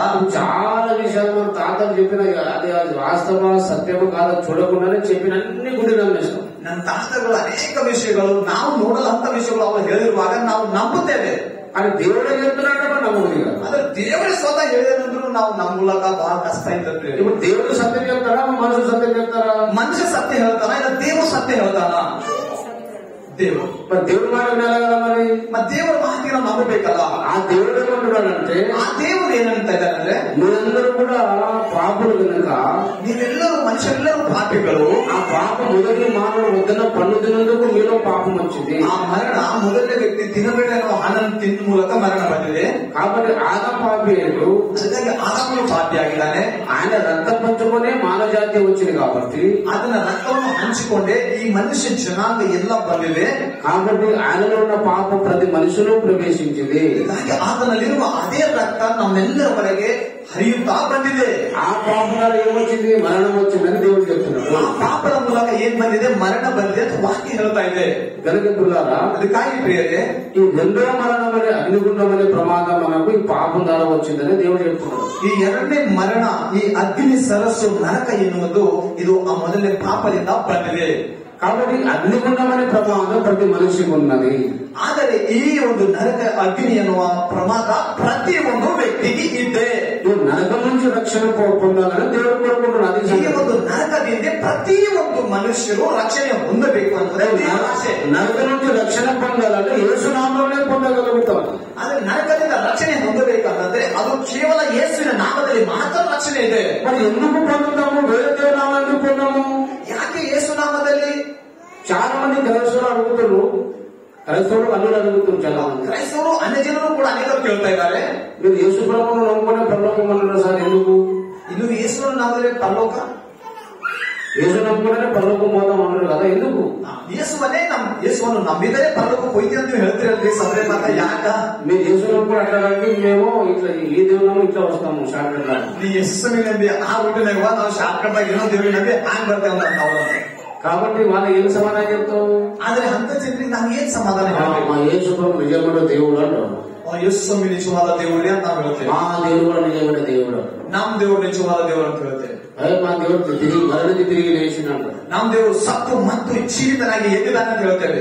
అసలు మీ దేవుడు మరణి తిరిగి లేచిన ఎవరు చేశారు? ಅಸಲು ನಿಮ್ ದೇವರು ಸತ್ತು ಮರಣಿಸಿ ಜೀವದಿಂದ ಎದ್ದಾನೆ ಅಂತ ಹೇಳಿ ಯಾರು ನಂಬ್ತಾರ? కాదు, మా దేవుడు డైరెక్ట్ పరలోకి వెళ్ళిపోయాడు. ಆದ್ರೆ ನಮ್ ದೇವರು ಡೈರೆಕ್ಟ್ ಪರಲೋಕ ಹೋಗಿನ ನಾವು ಹೇಳ್ತೇವೆ. అట్లా చాలా మంది క్వశ్చన్స్ అడగానే చాలా మంది సమాధానం చెప్పకుండా ಈ ರೀತಿ ಅನೇಕರು ಪ್ರಶ್ನೆಗಳು ನಮಗೆ ಕೇಳಿರುವಾಗ ಸಮಾಧಾನ ಕೊಡಲಾರದಂತೆ ತಡೆಪಡುತ್ತಿದ್ದಾರೆ ಕ್ರೈಸ್ತ ಸಮಾಜ. ಕ್ರೈಸ್ತ ಮಕ್ಕಳೆಲ್ಲರೂ ಇವತ್ತು ಆ ಒಂದು ಕನ್ಫ್ಯೂಷನ್ ಅಲ್ಲಿ ಇದ್ದಾರೆ, ಬೇರೆ ಸರಿಯಾಗಿ ಉತ್ತರ ಕೊಡೋದು. బైబిల్ ఏం సెలవిస్తుందంటే, ಬೈಬಲ್ ಏನ್ ಹೇಳ್ತಾ ಇದೆ ಅಂದ್ರೆ, దేవుడి గురించి ప్రశ్న అడిగినా ದೇವರ ಕುರಿತು ಯಾವುದೇ ಪ್ರಶ್ನೆ ಕೇಳಲಿ మనం సాత్వికముతో వారికి సమాధానం చెప్పాలి. ಸಾತ್ವಿಕ ಸಮಾಧಾನದಿಂದ ನಾವು ಅವರಿಗೆ ಉತ್ತರವನ್ನು ಕೊಡುವಂತವರಾಗಿರಬೇಕು. కొంతమంది కరెక్ట్ లాజికల్ సమాధానం చెప్పకపోతే దేవుడు నమ్మరు. ಅವರಿಗೆ ಆಲೋಚನೆಯಲ್ಲಿ ಅದು ಸರಿ ಬೀಳುವ ಹಾಗೆ ನಾವು ಒಂದು ವೇಳೆ ಉತ್ತರ ಕೊಟ್ಟಿಲ್ಲ ಅಂತಂದ್ರೆ ಅವರಿಗೆ ಸ್ವಲ್ಪ ಸರಿಯಾಗಿ ಅನ್ಸಲ್ಪೇರೆ. ఇప్పుడు నేను బాప్తిసం ఇచ్చే 300 మంది బాప్తిసం ఇచ్చాను. నేను 300 మందికి బాప్తిసం ఇచ్చాను. ಪಾಸ್ಟರ್ ಇವತ್ತಿನವರೆಗೆ 300 ಜನರಿಗೆ ದೀಕ್ಷಾಸ್ನಾನ ಮಾಡಿಸಿದ್ದಾರೆ. అందరూ చాలా మంది, ಅದರಲ್ಲಿ ಅನೇಕರು వాళ్ళు వదిలిగా వందల క్వశ్చన్కి ఆన్సర్ చెప్పిన తర్వాతనే బాప్తిసం తీసుకున్నారు. ಅವರಿಗೆ ಇರುವಂತಹ 100 ಪ್ರಶ್ನೆಗಳಿಗೆ ಉತ್ತರ ಹೇಳಿರುವಾಗ ಅವುಗಳನ್ನು ಅವರು ಒಪ್ಪಿಕೊಂಡಿದ ನಂತರ ಅವ್ರಿಗೆ ಇರುವ ಪ್ರಶ್ನೆಗಳು ಅವರಿಗೆ ಸರಿ ಮಾಡಿ ಹೇಳಿರುವಾಗ ತಿಳಿಸಿದ ನಂತರ ಅವರು ದೀಕ್ಷಾಸ್ನಾನ ತಗೊಂಡಿದ್ದಾರೆ. వాళ్ళు కూడా వేరే పాస్టర్లు క్వశ్చన్స్ అడిగారంట. ಅವರು ಸಹ ಬೇರೆ ಪಾಸ್ಟರ್ಗಳಿಗೂ ಕೂಡ ಅವರು ಪ್ರಶ್ನೆಗಳು ಕೇಳಿದ್ದಾರೆ. వాళ్ళేమన్నారంటే సేవకులు, ಅವರು ಪಾಸ್ಟರ್ಗಳು ಏನಂದ್ರೆ, ಕೆಲವರು నీకు దయ్యం బట్టి చెప్పి తినాలి కానీ క్వశ్చన్ అడగొద్దురా ಅವ್ರು పో అన్నాడు. ಪಾಪ ಅವ್ರಿಗೆ ಯಾವ್ದೊಂದು ಪ್ರಶ್ನೆ ಇತ್ತು, ಅವ್ರ ಪಾಸ್ಟರ್ ಅವ್ರಿಗೆ ಕೇಳಿದ್ರ ನಿಮ್ ದೇವ್ರು ಹೋಗಿ ನೀನು ಏನ್ ಕೇಳಿದ್ರೆ ಅಂತ ಸಿಚ್ಚಿಕೊಂಡಿದ್ದಾರೆ. మరి గుడ్డి వెళ్ళారంటారు వాళ్ళు. ಮತ್ತ ಸುಮ್ಮನೆ ಹೇಗೆ ನಂಬೋದು ಅವರು? ఈ ప్రస్తుత కాలంలో అందరూ కూడా చదువుకున్న వారే ఉన్నారు. ఈ కాలದಲ್ಲಿ ಎಲ್ಲರೂ ಬಹಳಷ್ಟು ಜನರು ವಿದ್ಯಾಭ್ಯಾಸ ಮಾಡಿದ್ದಾರೆ. వాళ్ళకి ఎన్నో క్వశ్చన్స్ రేజ్ అయ్యాయి. ಅವರಿಗೆ ಎಷ್ಟು ಹೊರಗೆ ಪ್ರಶ್ನೆಗಳು ಬರ್ತಾ ಇದ್ದಾವೆ. వాళ్ళకి ఆన్సర్ చెప్పకపోతే దేవుడు నమ్మరు. ಅವರಿಗೆ ನಾವು ಸರಿಯಾಗಿರುವಂತ ಉತ್ತರವನ್ನು ತಿಳಿಸಿಕೊಟ್ಟಿಲ್ಲ ವಾಕ್ಯಾನುಸಾರ. ಯಾಕಂದ್ರೆ ಅವರು ದೇವರನ್ನು ಸರಿಯಾಗಿ ನಂಬುವುದಿಲ್ಲ. ಬೇರೆ మనం ఏమంటాము యేసు నిజమైన దేవుడని నమ్మేశారు అంతే, నమ్మకపోతే సైతాన్ అంటాము. ನಾವೇನಂತಂದ್ರೆ ಯೇಸು ಸ್ವಾಮಿ ನಿಜವಾದ ದೇವರನ್ನ ನಂಬು, ಇಲ್ಲಂತಂದ್ರೆ ಸೈತಾನ ಅನ್ನೋ ಸ್ಥಿತಿ ನಮ್ಮಲ್ಲಿ ಇರುತ್ತದೆ. అది దేవుని చిత్తం కాదు, ಅದು ದೇವರ ಚಿತ್ತವಲ್ಲ. నువ్వు అడుగువారికి ప్రతి ఒక్కరికి సమాధానం చెప్పాలి. ನಿಮಗೆ ಉತ್ತರವನ್ನು ಕೇಳುವ ಪ್ರತಿಯೊಬ್ಬನಿಗೆ, ನೀವು ಪ್ರಶ್ನೆಯನ್ನು ಕೇಳುವ ಪ್ರತಿಯೊಬ್ಬನಿಗೆ ಉತ್ತರವನ್ನು ತಿಳಿಸಬೇಕು ಅಂತ ವಾಕ್ಯ ಹೇಳ್ತಾ ಇದೆ. కాబట్టి ఈ రోజు మనం నేర్చుకోవాల్సిన ముఖ్యమైన పాఠం ఏమిటంటే, ಇವು ನಾವು ಕಲ್ಕೊಳ್ಳುವ ಮುಖ್ಯವಾದ ಪಾಠ ಏನಂದ್ರೆ, మరి యేసు నామములో మనము రక్షణ పొందాలి అని మనం నేర్చుకున్నాం. ಯೇಸು ನಾಮದಲ್ಲಿ ನಾವು ರಕ್ಷಣೆ ಹೊಂದಬೇಕಂತೇಳಿ ನಾವು ಕಲ್ಕೊಳ್ಳೋದು. ఎవరు పొందాలి? ಯಾರು ಹೊಂದಬೇಕು? మనుషులందరూ పొందాలి. ಮನುಷ್ಯರೆಲ್ಲರೂ ಹೊಂದಬೇಕು. ఎందుకంటే మనుషులందరూ పాపులు కనుక. ಯಾಕಂದ್ರೆ ಮನುಷ್ಯರೆಲ್ಲರೂ ಪಾಪಿಗಳಾಗಿ, మనుషులందరూ అగ్నిగుండం ఉంది కాబట్టి, మనుషులందరికీ నరక ఎన్నువదిದೆ. ఆ నరకముల అగ్నిగుండ నుంచి అందరూ రక్షణ పొందాలని దేవుడు కోరుకుంటున్నాడు. ಆ ನರಕದಿಂದ ಅಗ್ನಿ ಎಲ್ಲರೂ ತಪ್ಪಿಸಿಕೊಳ್ಳಬೇಕಂದ್ರೆ దేవుడు ಇಚ್ಛಿಸ್ತಾ ಇದ್ದಾನೆ. ఆ రక్షణ, నరకం నుంచి రక్షణ యేసు నామములో పొందగలము. ಆ ನರಕದಿಂದ ನಾವು ರಕ್ಷಣೆ ಯೇಸುವಿನ ನಾಮದಲ್ಲಿ ಹೊಂದಬೇಕು. ఎందుకు? ಯಾಕೆ? దాని గురించి మనం ధ్యానించుకోవాలి. ಅದಕ್ಕೋಸ್ಕರ ನಾವು ಧ್ಯಾನಿಸೋಣ. దేవుని గురించి మనం స్పష్టమైన ధ్యానించుకుందాం. ದೇವರ ಕುರಿತು ನಾವು ಮೊದಲು ಧ್ಯಾನಿಸೋಣ. యేసు నామములోనే రక్షణ ఎందుకున్నదంటే ముఖ్యంగా 3 ముఖ్యమైన కారణాలు ఉన్నాయి. ಯೇಸುವಿನ ನಾಮದಲ್ಲಿಯೇ ರಕ್ಷಣೆ ಇದೆ, ಆದರೆ ಅದಕ್ಕೆ 3 ಮುಖ್ಯ ಉದ್ದೇಶಗಳುಂಟು. యేసు నిజమైన దేవుడు చెప్పడానికి, ಯೇಸು ಸ್ವಾಮಿಯವರು ನಿಜವಾದ ದೇವರು ಅಂತ ನಾವು ಹೇಳುವುದಕ್ಕೆ, యేసే లోక రక్షకుడు చెప్పడానికి, ಯೇಸು ಸ್ವಾಮಿಯವರು ಲೋಕ ರಕ್ಷಕನಂತ ನಾವು ಹೇಳುವುದಕ್ಕೆ, యేసు నామములే మనకు రక్షణ పొందవాలని చెప్పడానికి, ಯೇಸುವಿನ ನಾಮದಲ್ಲಿಯೇ ರಕ್ಷಣೆ ಅಂತ ನಾವು ಹೇಳುವುದಕ್ಕೆ 3 కారణాలు ఉన్నాయి. 3 ಕಾರಣಗಳುಂಟು. చాలా ఉన్నాయి కానీ ముఖ్యమైన తిరుగులేని ముఖ్యమైన కారణం 3 ఉన్నాయి. ಅನೇಕ ಉತ್ತರಗಳು ಇದೆ ಹೇಳೋದಕ್ಕೆ, ಆದ್ರೆ 3 ಮುಖ್ಯವಾದ ಕಾರಣಗಳು. ఈ 3 విషయాలు మనం ధ్యానించుకున్నప్పుడు, అర్థం చేసుకున్నప్పుడు మనం చాలా ధన్యులైపోతాం, ఆశీర్వాదం పొందుతాం. ಈ 3 ವಿಷಯಗಳನ್ನು ಒಂದು ವೇಳೆ ನಾವು ಅರ್ಥ ಮಾಡಿಕೊಳ್ಳೋದಾದ್ರೆ ನಾವು ಬಹಳ 3 విషయాలు గ్రహిస్తే రోగాలైపోతే ఆటోమేటిక్ ಈ 3 ವಿಷಯಗಳನ್ನು రోగాలైపోతాయి. ಈ 3 ವಿಷಯಗಳನ್ನು ನಾವು ತಿಳ್ಕೊಂಡಾಗ ನಮಗಿರುವ ರೋಗಗಳು ಕೂಡ ಬಿಟ್ಟು ಹೋಗುವಂತ ಸ್ಥಿತಿ. 3 విషయాలను గ్రహించితే మనం చాలా ఆశీర్వాదం పొందుతాం. ಈ 3 ವಿಷಯಗಳು ನಾವು ಒಂದು ವೇಳೆ ತಿಳ್ಕೊಳ್ಳೋದಾದ್ರೆ ಬಹಳ ಆಶೀರ್ವಾದ ಹೊಂದಿಕೊಳ್ಳುತ್ತೇವೆ. యేసు ప్రభు రక్షకుడు లేదా దేవుడు సత్యదేవుడు చెప్పడానికి ముఖ్యమైన 3 కారణాలు ఉన్నాయి. ಯೇಸು ಸ್ವಾಮಿಯವರು ರಕ್ಷಕರು ದೇವರು ಅಂತ ಹೇಳುವುದಕ್ಕಾಗಿ ಮುಖ್ಯವಾದ 3 ಕಾರಣಗಳು. యేసు నామంలోనే రక్షణ ఎందుకు మనకు? ಯೇಸುವಿನ ನಾಮದಲ್ಲಿಯೇ ನಮಗೆ ರಕ್ಷಣೆ ಯಾಕೆ? దాని గురించి 3 కారణాలు ఉన్నాయి. ಅದಕ್ಕೆ 3 ಕಾರಣಗಳುಂಟು. ఈ 3 కారణాలు మనం తెలుసుకుంటే మనం ధన్యులమైపోతాం. ಈ 3 ಕಾರಣಗಳನ್ನು ನಾವು ತಿಳ್ಕೊಂಡಿದ್ದಾದ್ರೆ ನಾವು ಆಶೀರ್ವಾದ ಹೊಂದಲಾಗುತ್ತೇವೆ. ఆదరణ పొందుతాం, ಬಹಳ ಆದರಣೆಯನ್ನು ಹೊಂದುವ, శక్తి పొందుతాం, ದೊಡ್ಡ ಶಕ್ತಿಯನ್ನು ಹೊಂದುವಂತರಾಗಿ, దేవుని దిగి వస్తున్నాం. ದೇವರ ಇನ್ನು ಬಂದ ಸ್ಥಿತಿ ఆ విషయాన్ని గ్రహించాలని మనం చేస్తున్నాము. ಆದರೆ ಈ ವಿಷಯವನ್ನು ಗ್ರಹಿಸಬೇಕಾದ್ರೆ ವಿನಂತಿ ಮಾಡ್ತಾ ಇದ್ದಾರೆ. బ్రతుకాలంలో లైఫ్ లాంగ్ మన భోజనం తినడే ఉండదు. మనం లైఫ్ లాంగ్ మనం భోజనం చేసేదే ఉండదు. ನಾವು ಜೀವಮಾನವೆಲ್ಲ ನಾವು ಊಟ ಮಾಡ್ತಾನೆ ಇದ್ದೇವೆ. ఒకరోజు మనం ఉపవాసం ఉన్నప్పుడు పర్వాలేదు, ಒಂದು ದಿವಸ ಉಪವಾಸ ಇದ್ರೂ ಪರವಾಗಿಲ್ಲ. అంటే సాయంత్రం వాక్యం చెప్తానే అర్థం కాదు. ಅಂದ್ರೆ ಸಾಯಂಕಾಲವರೆಗೂ ವಾಕ್ಯಗಳನ್ನ ತಂದ್ಕೋಬಾರ್ರಿ. తొందరగా ముగిస్తాము, ಬೇಗನೆ ಮುಗಿಸ್ತೇವೆ. కొద్ది నిమిషాలు ముగిస్తాము, ಕೆಲವು ನಿಮಿಷಗಳು ಮಾತ್ರ. మీరు శ్రద్ధగా మీరు వినాలని నేను కోరుకుంటున్నాను. ವಾಕ್ಯ ಸತ್ಯವನ್ನು ಕೇಳಬೇಕಂತ ನಾನು కాబట్టి ఇప్పుడు నేను యేసే రక్షకుడు, యేసు తప్ప వేరొక దేవుడు లేదు అని చెప్పడానికి, ఆయన మాత్రమే రక్షకుడు అని చెప్పడానికి, ఆయన నామంలోనే మన రక్షణ ఉన్నది, వేరే నామం లేదు అనడానికి 3 కారణాలు ఉన్నది అని చెప్పారు. ಯೇಸು ದೇವರು, ಆತನೇ ಸತ್ಯ ದೇವರು, ಆತನ ನಾಮದಲ್ಲಿ ರಕ್ಷಣೆ ಅಂತ ಹೇಳುವುದಕ್ಕಾಗಿ 3 ಕಾರಣಗಳಿದೆ. మొట్టమొదటి కారణం ఏంటిది? ಮೊದಲನೇ ಕಾರಣವೇನೆಂದರೆ, అసలు రక్షణ అనేది రక్షించే వారి మీద పాపను క్షమించేది కారణము సృష్టికర్తకే ఉంటది. ಈ ರಕ್ಷಣೆ ರಕ್ಷಿಸುವುದು, ಕ್ಷಮೆ ಮಾಡುವುದು ಸೃಷ್ಟಿಯನ್ನು ಉಂಟು ಮಾಡಿದಂತ ದೇವರಿಗೆ ಮಾತ್ರ ಇರುತ್ತದೆ. మనిషి యొక్క పాపను క్షమించే అధికారము సృష్టికర్తకు మాత్రమే ఉంటుంది. ಮನುಷ್ಯರೆಲ್ಲರ ಪಾಪಗಳನ್ನು ಕ್ಷಮಿಸುವ ಈ ಒಂದು ಲಕ್ಷಣ ಸೃಷ್ಟಿ ಮಾಡಿರುವಂತಹ ದೇವರಿಗೆ ಒಬ್ಬಾತನಿಗೆ ಮಾತ್ರ ಇರುತ್ತದೆ. సృష్టికర్త కాని దేవతలకు పాపల క్షమించే అధికారం ఉండదు. ಸೃಷ್ಟಿಯನ್ನು ಮಾಡಲಾರದಂತ ದೇವತೆಗಳಿಗೆ ಪಾಪಗಳನ್ನು ಕ್ಷಮಿಸುವ ಅಧಿಕಾರವಿಲ್ಲ. యేసు ప్రభువు భూమిని ఆకాశము సృష్టించిన దేవుడు. ಯೇಸು ಸ್ವಾಮಿಯವರು ಭೂಮಿ ಆಕಾಶ ಪಾರ್ಶ್ವಗಳನ್ನು ಉಂಟು ಮಾಡಿದಂತ ದೇವರನ್ನು ವಾಕ್ಯ ಹೇಳ್ತಾ ಇದೆ. ఈ సందర్భం వచ్చింది కాబట్టి ఒక విషయం నేర్పించాలనుకుంటున్నాను. ಈ ಸಂದರ್ಭ ಬಂದಿದೆ, ಅದಕ್ಕಾಗಿ ಈ ಸಂದರ್ಭ ಅನುಗುಣವಾಗಿ ಎರಡು ಮಾತುಗಳನ್ನು ನೋಡೋಣ. అసలు దేవుడు అంటే నిర్వచనం ఏంటి? ದೇವರು ಅಂದರೆ ಈ ಮಾತಿನ ಅರ್ಥವೇನಿದೆ? ಅಸಲು దేవుడు అంటే ఎవరికంటాము? ದೇವರು ಅಂತ ಯಾರಿಗೆ ಕರೆಯುತ್ತೇವೆ? దేవుడు అంటే ಡೆಫಿನೇಷನ್ ఏంటి? ದೇವರ ಅಂದ್ರೆ ಇದರ ಒಂದು ಅರ್ಥ ಏನು ಅಸಲು ವಿವರಣೆ? చాలా మంది మన క్రైస్తవులు ప్రశ్న అడిగేసరికి తలపడుతున్నారు. ಅನೇಕ ಕ್ರೈಸ್ತ ಮಕ್ಕಳಿಗೆ ಈ ಒಂದು ಮಾತು ಪ್ರಶ್ನೆ ಕೇಳಿರುವಾಗ ಅವರು ಬಹಳ ಭಯ ಬೀಳುತ್ತಾರೆ. ఆ సత్యదేవుడు మనకు తెలుసు, ఆ సత్య దేవుడు ನಮಗೆ ಗೊತ್ತು. ఆయన సత్యదేవుడు ఎలా అయ్యాడో చెప్పడానికి తడబడుతున్నారు. ಆದ್ರೆ ಆ ಸತ್ಯದೇವರು ತಾನು ಹೇಗೆ ಆಗಿದ್ದಾನೆ ಹೇಳುವುದಕ್ಕೆ ನಾವು ಸ್ವಲ್ಪ ಅಂಜುತ್ತೇವೆ. కాబట్టి బైబిల్లో స్పష్టమైన నిర్వచనం ఉన్నది. ಅದಕ್ಕಾಗಿ ಬೈಬಲ್ ಅಲ್ಲಿ ಅದಕ್ಕೆ ಸ್ಪಷ್ಟವಾಗಿರುವಂತಹ ಉತ್ತರವಿದೆ. అసలు దేవుడు అంటే ఎవరికి అనాలి? ಅಸಲು ದೇವರು ಅಂತ ಯಾರಿಗೆ ಅನ್ಬೇಕು? ಅಸಲು బైబిల్లో ఆదికాండ 1వ అధ్యాయం 1వ వచనంలో రాయబడి ఉంది. ಆದಿಕಾಂಡ 1ನೇ ಅಧ್ಯಾಯ 1ನೇ ವಚನದಲ್ಲಿ ಇದೆ. దేవుడు అంటే అర్థమేంటిది? దేవుడు అంటే నిర్వచనం ఏంటో ఒక రాయబడి ఉంది. ದೇವರು ಎನ್ನುವ ಮಾತಿಗೆ ಅರ್ಥ ಏನಿದೆ ಆಲ್ರೆಡಿ ಬರೆಯಲ್ಪಟ್ಟಿದೆ. దేవుడు అంటే ఎవరికి అనాలి? ದೇವರು ಅಂತ ಯಾರಿಗೆ ಅನ್ಬೇಕು? ఎవరో అద్భుతం చేసే దేవుడు కాదు. ಯಾವುದೋ ಒಂದು ಸ್ವಸ್ಥತೆ ಅದ್ಭುತ ಮಾಡಿದರೆ దేవుడు అద్భుతం చేసేవాడు. చమకాలు చేయగానే మన కోరిక తీర్చగానే దేవుడు కాదు.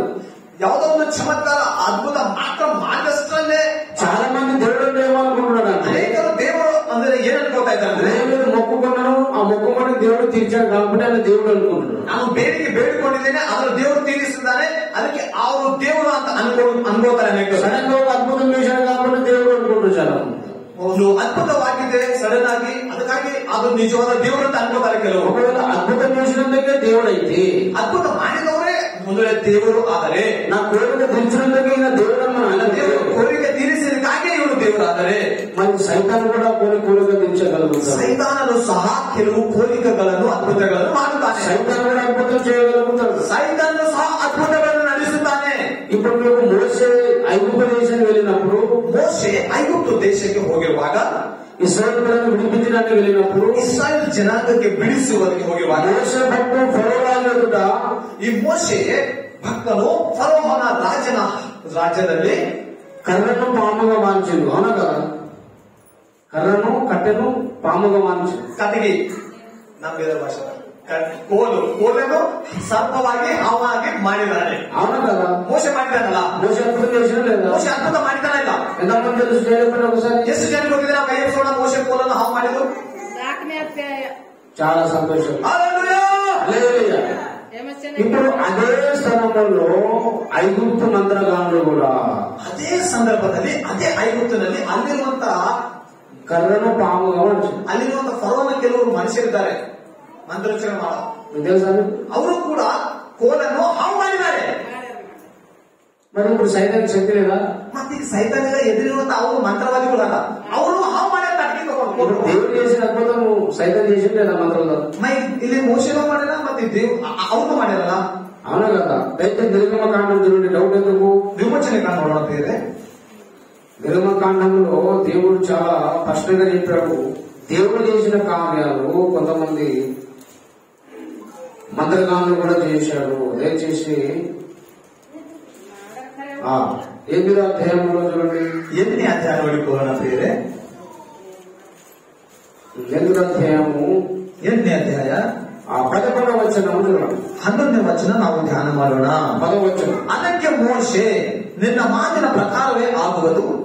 ಕಪ್ಪೆಗಳು ನಿನ್ನನ್ನು, ನಿನ್ನ ಮನೆಗಳನ್ನು, ನಿನ್ನ ಪ್ರಜಾ ಪರಿವಾರದ ಅವರನ್ನು ಬಿಟ್ಟು ನದಿಯಲ್ಲಿ ಮಾತ್ರ ಇರುವವು. ಇದರಿಂದ ನಮ್ಮ ದೇವರಾಗಿರುವ ಯೆಹೋವನಿಗೆ ಸಮಾನರು ಬೇರೆ ಯಾರೂ ಇಲ್ಲವೆಂದು ತಿಳಿದುಕೊಳ್ಳುವಿ ಅಂದನು. ಮೋಶೆ ಆರೋನರು ಫರೋಹನ ಬಳಿಯಿಂದ ಹೊರಟು ಹೋದಾಗ ಮೋಶೆ ಯೆಹೋವನಿಗೆ ఇక్కడ నిర్గమకాండం 7వ అధ్యాయము, ಕ್ಷಮಿಸಬೇಕು, నిర్గమకాండం 7వ అధ్యాయము 10వ వచనం.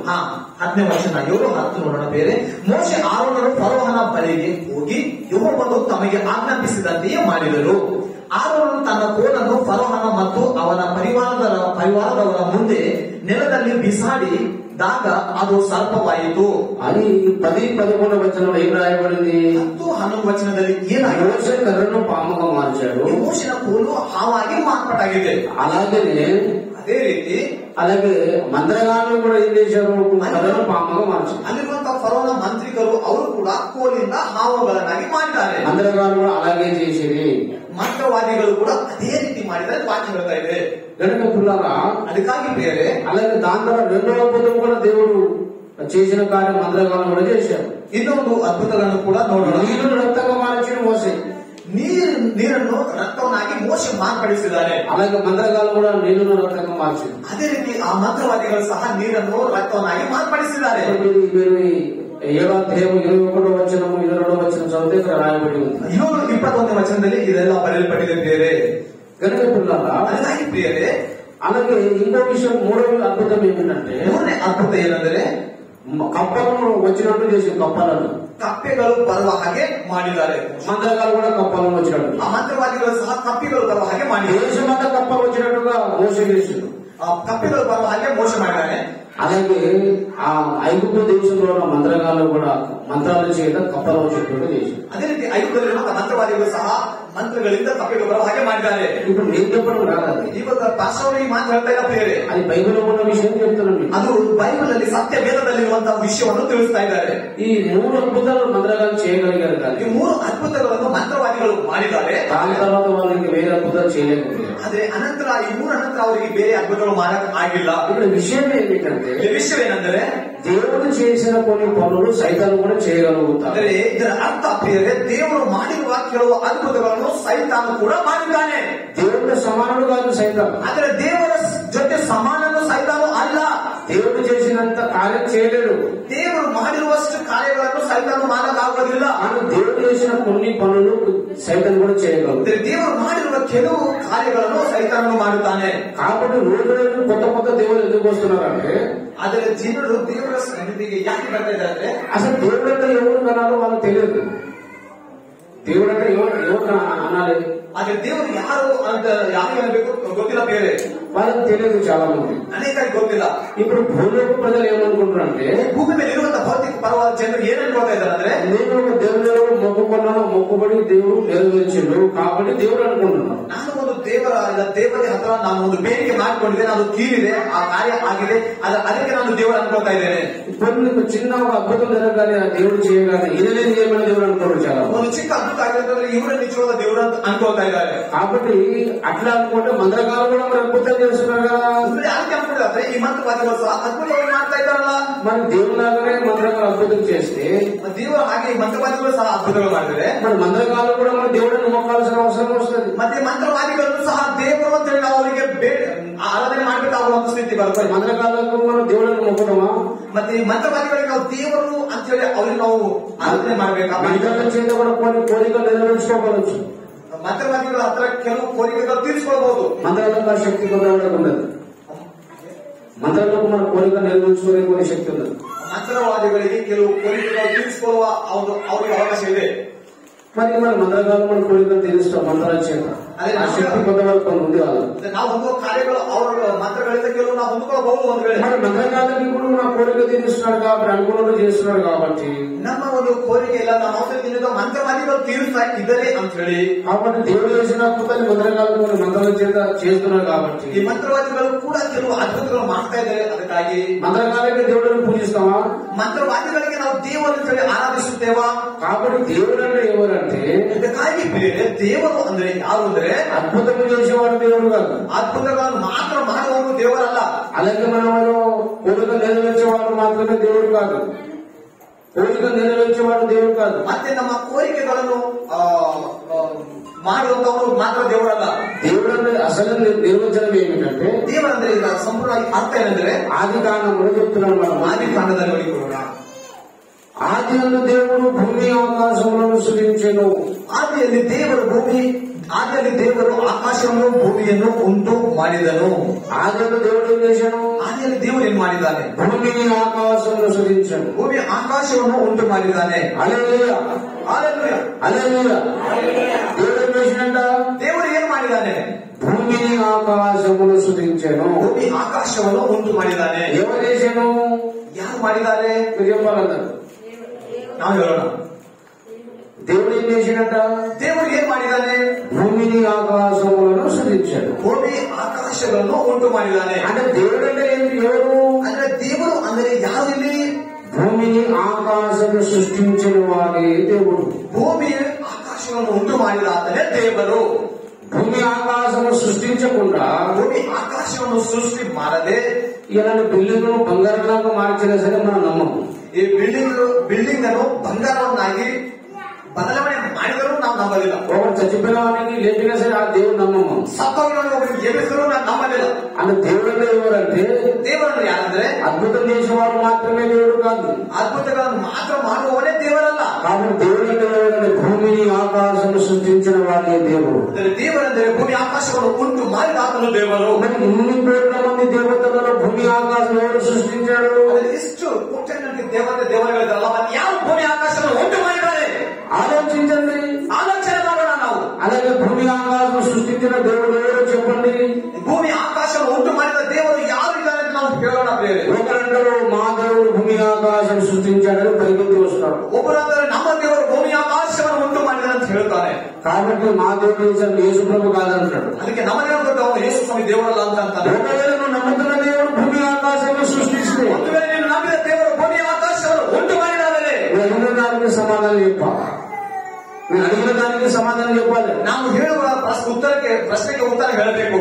ನೀನು నమ్ముతున్న దేవుడు ఒకవేళ నిజమైన దేవుడు అయితే, ನಿನ್ನಲ್ಲಿರುವ ದೇವರು, ನೀನು ನಂಬಿದ ದೇವರೇ ಒಂದು ನಿಜವಾದ ದೇವರಾದರೆ, యేసు ప్రభు కాదని అంటున్నావు కదా, ಯೇಸು ಸ್ವಾಮಿ ದೇವರು ಅಲ್ಲ ಅಂತ ನೀನು ಹೇಳ್ತಾ ಇದೆಯಲ್ಲ, మరి నేను అడిగిన దానికి సమాధానం చెప్పాలి. ಅಂದ್ರೆ ನಾನು ಹೇಳುವ ಪ್ರಶ್ನೆಗೆ ನೀವು ಉತ್ತರ ಹೇಳಬೇಕು. మరి మీ దేవుడు సృష్టికర్త అయితే, ದೇವರು ಸೃಷ್ಟಿಕರ್ತನಾದರೆ మనిషికి మరణం ఎందుకు వచ్చిందో సమాధానం చెప్పాలి. ಮನುಷ್ಯನಿಗೆ ಈ ಮರಣ ಯಾಕೆ ಬಂದಿದೆ ಕೂಡ ಹೇಳಬೇಕು. మనిషికి ఇన్ని రకాల భాష ఎందుకు వచ్చిందో చెప్పాలి. ಮನುಷ್ಯನಿಗೆ ಇಷ್ಟು ವಿಧ ವಿಧವಾದ ಭಾಷೆಗಳು ಹೇಗೆ ಬಂದಿದೆ ಕೂಡ ಹೇಳಬೇಕು. మానవ జాతికి దేశాలు ఎలా విడిపోయిందో చెప్పాలి. ಈ ಮಾನವ ಜಾತಿ ಎಲ್ಲ ದೇಶಗಳಾಗಿ ಆಯಾ ಭಾಗಗಳಿಗೆ ಹೇಗೆ ವಿಭಾಗಿಸಲ್ಪಟ್ಟಾರೋ ಹೋಗಿದಾರೋ ಹೇಳಬೇಕು. అలాగే ఆకాశం ఎలా వచ్చిందో చెప్పాలి. ಅದೇ ರೀತಿ ಆಕಾಶ ಹೇಗೆ ಸೃಷ್ಟಿಯಾಗಿ ಹೇಳಬೇಕು. అలాగే నక్షత్రాలు ఎలా కలిగినావో చెప్పాలి. ನಕ್ಷತ್ರಗಳು ಹೇಗೆ ಉಂಟಾಗಿರೋ ಹೇಳಬೇಕು. అలాగే ఒక భూమిలో ఉన్న ఈ వృక్ష ఫలాలు ఎలా వచ్చిందో, చంద్రులు ఎలా వచ్చిందో నువ్వు చెప్పగలగా. ಅದೇ ರೀತಿ ಭೂಮಿ ಮೇಲೆ ಇರುವಂತಹ ವೃಕ್ಷಗಳು, ಮರಗಳು, ಫಲಗಳು, ಮತ್ತೆ ಸಮುದ್ರದಲ್ಲಿರುವಂತಹ ಎಲ್ಲ ಪ್ರಾಣಿ ಪಕ್ಷಿಗಳು ಹೇಗೆ ಉಂಟಾಗಿದೆ ಹೇಳಬೇಕು. అది అడిగితేనేమో నాకు ఏం తెలుసు సార్ అంటాడు. ಅವೆಲ್ಲ ಕೇಳಿದ್ರೆ ಅವನಂತಾರೆ ನಮಗೇನು ಗೊತ್ತಿರಿ ಅಂತಾರೆ. మరి నీ సృష్టి గురించి నీ ఆన్సర్ చెప్పినప్పుడు సృష్టికర్త ఎలా అవుతాడు? ಆದ್ರೆ ನೀನು ಈ ಸೃಷ್ಟಿ ಹೇಗೆ ಉತ್ಪತ್ತಿ ಆಗಿದೋ ಅದರ ಕುರಿತು ನಿನ್ನ ಹತ್ರ ಉತ್ತರ ಇಲ್ಲ, ಜವಾಬಿಲ್ಲ ಅಂತಂದ್ರೆ ಆ ಸೃಷ್ಟಿಕರ್ತನ ಬಗ್ಗೆ ಏನ್ ಹೇಳ್ತಿ? కాబట్టి పిల్లరా, ಅದಕ್ಕಾಗಿ ಪ್ರಿಯರೇ, సృష్టికర్త అసలైన నిజమైన దేవుడు భూమి ఆకాశం సృష్టించిన వాడు యేసు. ಹಾಗೆ ಸೃಷ್ಟಿ ಭೂಮಿ ಆಕಾಶವನ್ನು ಸೃಷ್ಟಿ ಮಾಡಿದಂತ ದೇವರು ಸೃಷ್ಟಿಕರ್ತನು ಯೇಸು ಸ್ವಾಮಿ ಆಗಿದ್ದಾನೆ. ఎందుకంటే దేవుడు భూమి ఆకాశం ఎలా కలిగిందో ఫస్ట్ యేసే చెప్పాడు. ಯಾಕಂದ್ರೆ ಭೂಮಿ ಆಕಾಶವು ಯಾವ ರೀತಿ ಉಂಟಾಗಿದೆ ಅದು ಯೇಸು ಮಾತ್ರ ಹೇಳಿದ್ದಾನೆ. మానవ జాతికి ఇన్ని రకాల భాష వచ్చిందో బైబిల్లో ఉంది. ಮನುಷ್ಯ ಭೂಮಿ ಮೇಲೆ ಇಷ್ಟು ವಿಧವಾದ ಭಾಷೆಗಳು ಹೇಗೆ ಬಂದೆ ಅದು ಬೈಬಲ್ ಹೇಳ್ತಾ ಇದೆ. మనుషుల పాపం ఎందుకు ప్రవేశించిందో, ఎప్పుడు ప్రవేశించిందో బైబిల్లో ఉంది. ಮನುಷ್ಯನ ಪಾಪ ಹೇಗೆ ಉಂಟಾಗಿದೆ, ಹೇಗೆ ಬಂದಿದೆ ಬೈಬಲ್ ಹೇಳ್ತಾ ಇದೆ. మానవ జాతి ఎలా వచ్చిందో, ఎలా ప్రారంభమైందో బైబిల్లో ఉంది. ಈ ಮನುಷ್ಯನ ಜಾತಿ ಹೇಗೆ ಪ್ರಾರಂಭವಾಗಿದೆ, ಹೇಗೆ ಬಂದಿದೆ ಬೈಬಲ್ ಹೇಳ್ತಾ ಇದೆ ಉತ್ತರ. ఇప్పుడు జరుగుతున్న విషయాలన్నీ కూడా బైబిల్లో ఉంది. ಇವಾಗ ನಡೆದಿರುವ ಎಲ್ಲ ಘಟನೆಗಳು ಕೂಡ ಬೈಬಲ್ ಇದೆ. భవిష్యత్తు ఏం జరగబోతుందో బైబిల్ స్పష్టంగా ప్రవచించింది. ಭವಿಷ್ಯದಲ್ಲಿ ಬರುವ ದಿನಗಳಲ್ಲಿ ಏನು ನಡೆಯುತ್ತಿದೆ ಅದು ಕೂಡ ಬೈಬಲ್ ಇದೆ. ఇరాన్ రష్యా యుద్ధం చేస్తున్నది, యుద్ధం చేసింది. ಪ್ರಸ್ತುತ ರಷ್ಯಾ ಮತ್ತೆ ಉಕ್ರೇನ್ ಯುದ್ಧ ನಡೀತಾ ಇದೆ. ఆ యుద్ధం చేస్తున్న బైబిల్ కూడా చెప్తుంది. ಅದು ಯುದ್ಧ ನಡೆಯುವ ಘಟನೆ ಕೂಡ ಇದೆ. దాంట్లో నెక్స్ట్ ఏం జరగబోతుందో కూడా బైబిల్ ఉంటుంది. ಇದು ಬರೆದಿರೋದು ಏನಾಗಿದೆ ಕೂಡ ಬೈಬಲ್ ಇದೆ. స్పష్టంగా బైబిల్ రాయించండి. ಪ್ರತಿ ಒಂದನ್ನು ದೇವರು ಬೈಬಲ್ ಅಲ್ಲಿ ಬರೆಸಿದ್ದಾನೆ. ప్రపంచ దేశాల చరిత్ర బైబిల్లో ఉంది. ಪ್ರಪಂಚ ದೇಶಗಳ ಚರಿತ್ರೆ ಬೈಬಲ್ ಅಲ್ಲಿ ಇದೆ. మరి ఈ ప్రశ్నలకు మరి సమాధానం చెప్పలేకపోతున్నాం. ಈ ಪ್ರಶ್ನೆಗಳನ್ನೆಲ್ಲ ನಾವು ಉತ್ತರ ಕೊಡುವಂತರಾಗಿರ್ಬೇಕು. మరి నువ్వు దేవుడు సృష్టికర్త ఎలా నమ్మాలి? ಮತ್ತೆ ಅದೇ ಅವರ ಉತ್ತರ ಅನ್ಕೊಡಿ. ಮತ್ತೆ ಹೇಗೆ ಸೃಷ್ಟಿಕರ್ತ ಅವ್ರು ನಂಬ್ತಾ ಇದ್ದಾರೆ? నేను నమ్ముతున్న దేవుడు భూమి ఆకాశం సృష్టించినవాడు. ಆದ್ರೆ ನಾವು ನಂಬುವಂತ ದೇವರು ಭೂಮಿ ಆಕಾಶವನ್ನು ಉಂಟು ಮಾಡಿದಂತ ದೇವರು. ಹಲ್ಲೆಲೂಯಾ. కాబట్టి యేసు ప్రభు భూమి ఆకాశం ఎలా సృష్టించాడు బైబిల్ అక్షరాలుగా స్పష్టంగా దేవుడు మాత్రమే, యేసు దేవుడు మాత్రమే చెప్పాడు. బైబిల్ గ్రంథం మాత్రమే చెప్పి తప్ప భూమి మీద ఏ గ్రంథం అంత స్పష్టంగా చెప్పాడు. ಭೂಮಿ ಆಕಾಶವು ಸೃಷ್ಟಿ ಹೇಗೆ ಉತ್ಪತ್ತಿ ಆಗಿದ್ದು ಕೇವಲ ಒಂದೇ ಗ್ರಂಥ ಸತ್ಯ ವೇದ ಮಾತ್ರ ಹೇಳ್ತೇನೆ. ಭೂಮಿ ಮೇಲಿರುವ ಯಾವ ಗ್ರಂಥದಲ್ಲಿ ಕೂಡ ಈ ಸ್ಪಷ್ಟತೆ ಇಲ್ಲ. కాబట్టి యేసు నేనే దేవుడు తప్ప వేరొక దేవుడు లేదని చేశారు. ಹಾಗೆ ನಾನೇ ದೇವರು, ನನಗೆ ಬಿಟ್ಟರೆ ಬೇರೆ ದೇವರು ಇಲ್ಲ ಅಂತ ದೇವರು యేసు. ఎందుకంటే నేనే భూమి ఆకాశం కలగజేసిన ನಾನೇ ಭೂಮಿ ಆಕಾಶವನ್ನು ಉಂಟು ಮಾಡಿದ್ದೇನೆ ದೇವರು. ಯೆಶಾಯ ಗ್ರಂಥದಲ್ಲಿ 45ನೇ ವಚನ 12ನೇ ವಚನ చేసి 12ನೇ వచనం కూడా నేనే భూమి కలగజేసిన వాడను. 45ನೇ అధ్యాయ 12ನೇ వచನ 45ನೇ అధ్యాయ యెషయా 12ನೇ వచನ ನೋಡಿಕೊಳ್ಳೋಣ ಬೇರೆ. అక్కడ ఏం రాయబడిందంటే, ಇಲ್ಲಿ ಏನ್ ಬರೆಯಲ್ಪಟ್ಟಿದೆ ಅಂದ್ರೆ, నేనే భూమి ఆకాశము సృజించాను, ನಾನೇ ಭೂಮಿ ಆಕಾಶವನ್ನು ಉಂಟು ಮಾಡಿದ್ದೇನೆ. ఈ భూమి మీద మనుషులు నేనే సృజించాను, ಈ ಭೂಮಿ ಮೇಲೆ ಮನುಷ್ಯನು ನಾನೇ ಉಂಟು ಮಾಡಿದ್ದೇನೆ. అలాగే ఆకాశము నా చేతుల చేత సృష్టించాను. ಅದೇ ರೀತಿ ಆಕಾಶ ಕೂಡ ನನ್ನ ಕೈಯಿಂದ ನಾನು ಮಾಡಿದ್ದೇನೆ. అలాగే అదే అధ్యాయంలో ಅದೇ ಅಧ್ಯಾಯದಲ್ಲಿ 5వ వచనంలో చూస్తే ಮೇಲಿಂದ ನೋಡಿದರೆ, నేను తప్ప వేరొక దేవుడు లేడు ఆయన, ನನ್ನನ್ನು ಬಿಟ್ಟರೆ ಬೇರೆ ದೇವರು ಇಲ್ಲ ಅಂತ ಹೇಳಿದ್ದಾನೆ. నేను తప్ప వేరొక దేవుడు లేడు, ನನ್ನನ್ನು ಬಿಟ್ಟರೆ ಬೇರೆ ದೇವರು ಇಲ್ಲ ಅಂತ ಹೇಳ್ತಾ ಇದ್ದಾನೆ. ఎందుకంటే ಯಾಕಂದ್ರೆ నేనే భూమి ఆకాశం సృష్టించిన కాబట్టి నేనే దేవుడు అన్నాడు యేసయ్య. ನಾನೇ ಭೂಮಿ ಆಕಾಶವನ್ನು ಉಂಟು ಮಾಡಿದ್ದೇನೆ. 5వ వచనం 5ನೇ ವಚನ ನೋಡಿಕೊಳ್ಳೋಣ ಬೇರೆ. ನಾನೇ ಯೆಹೋವ, ಇನ್ನು ಯಾವನೂ ಅಲ್ಲ, ನಾನು ಹೊರತು ಯಾವ ದೇವರು ಇಲ್ಲ. దేవుడు నేనే యెహోవాను, ನಾನೇ ಯೆಹೋವನು, నేను తప్ప వేరొక దేవుడు లేడు, ನನ್ನನ್ನು ಬಿಟ್ಟರೆ ಬೇರೆ ದೇವರು ಇಲ್ಲ ಅಂತ ఈ ಹೇಳ್ತಾರೆ. మాట చెప్తే చాలా మందికి కోపం వస్తుంది. ಈ ಮಾತು ನಾವು ಹೇಳಿದಾದ್ರೆ ಅನೇಕರಿಗೆ ಲೋಕದಲ್ಲಿ ಕೋಪ ಬರುತ್ತದೆ. కోట్ల మంది దేవతలు ఉండగా ఆయన ఒక్కడే దేవుడు అంటే చాలా తీపి లేదు.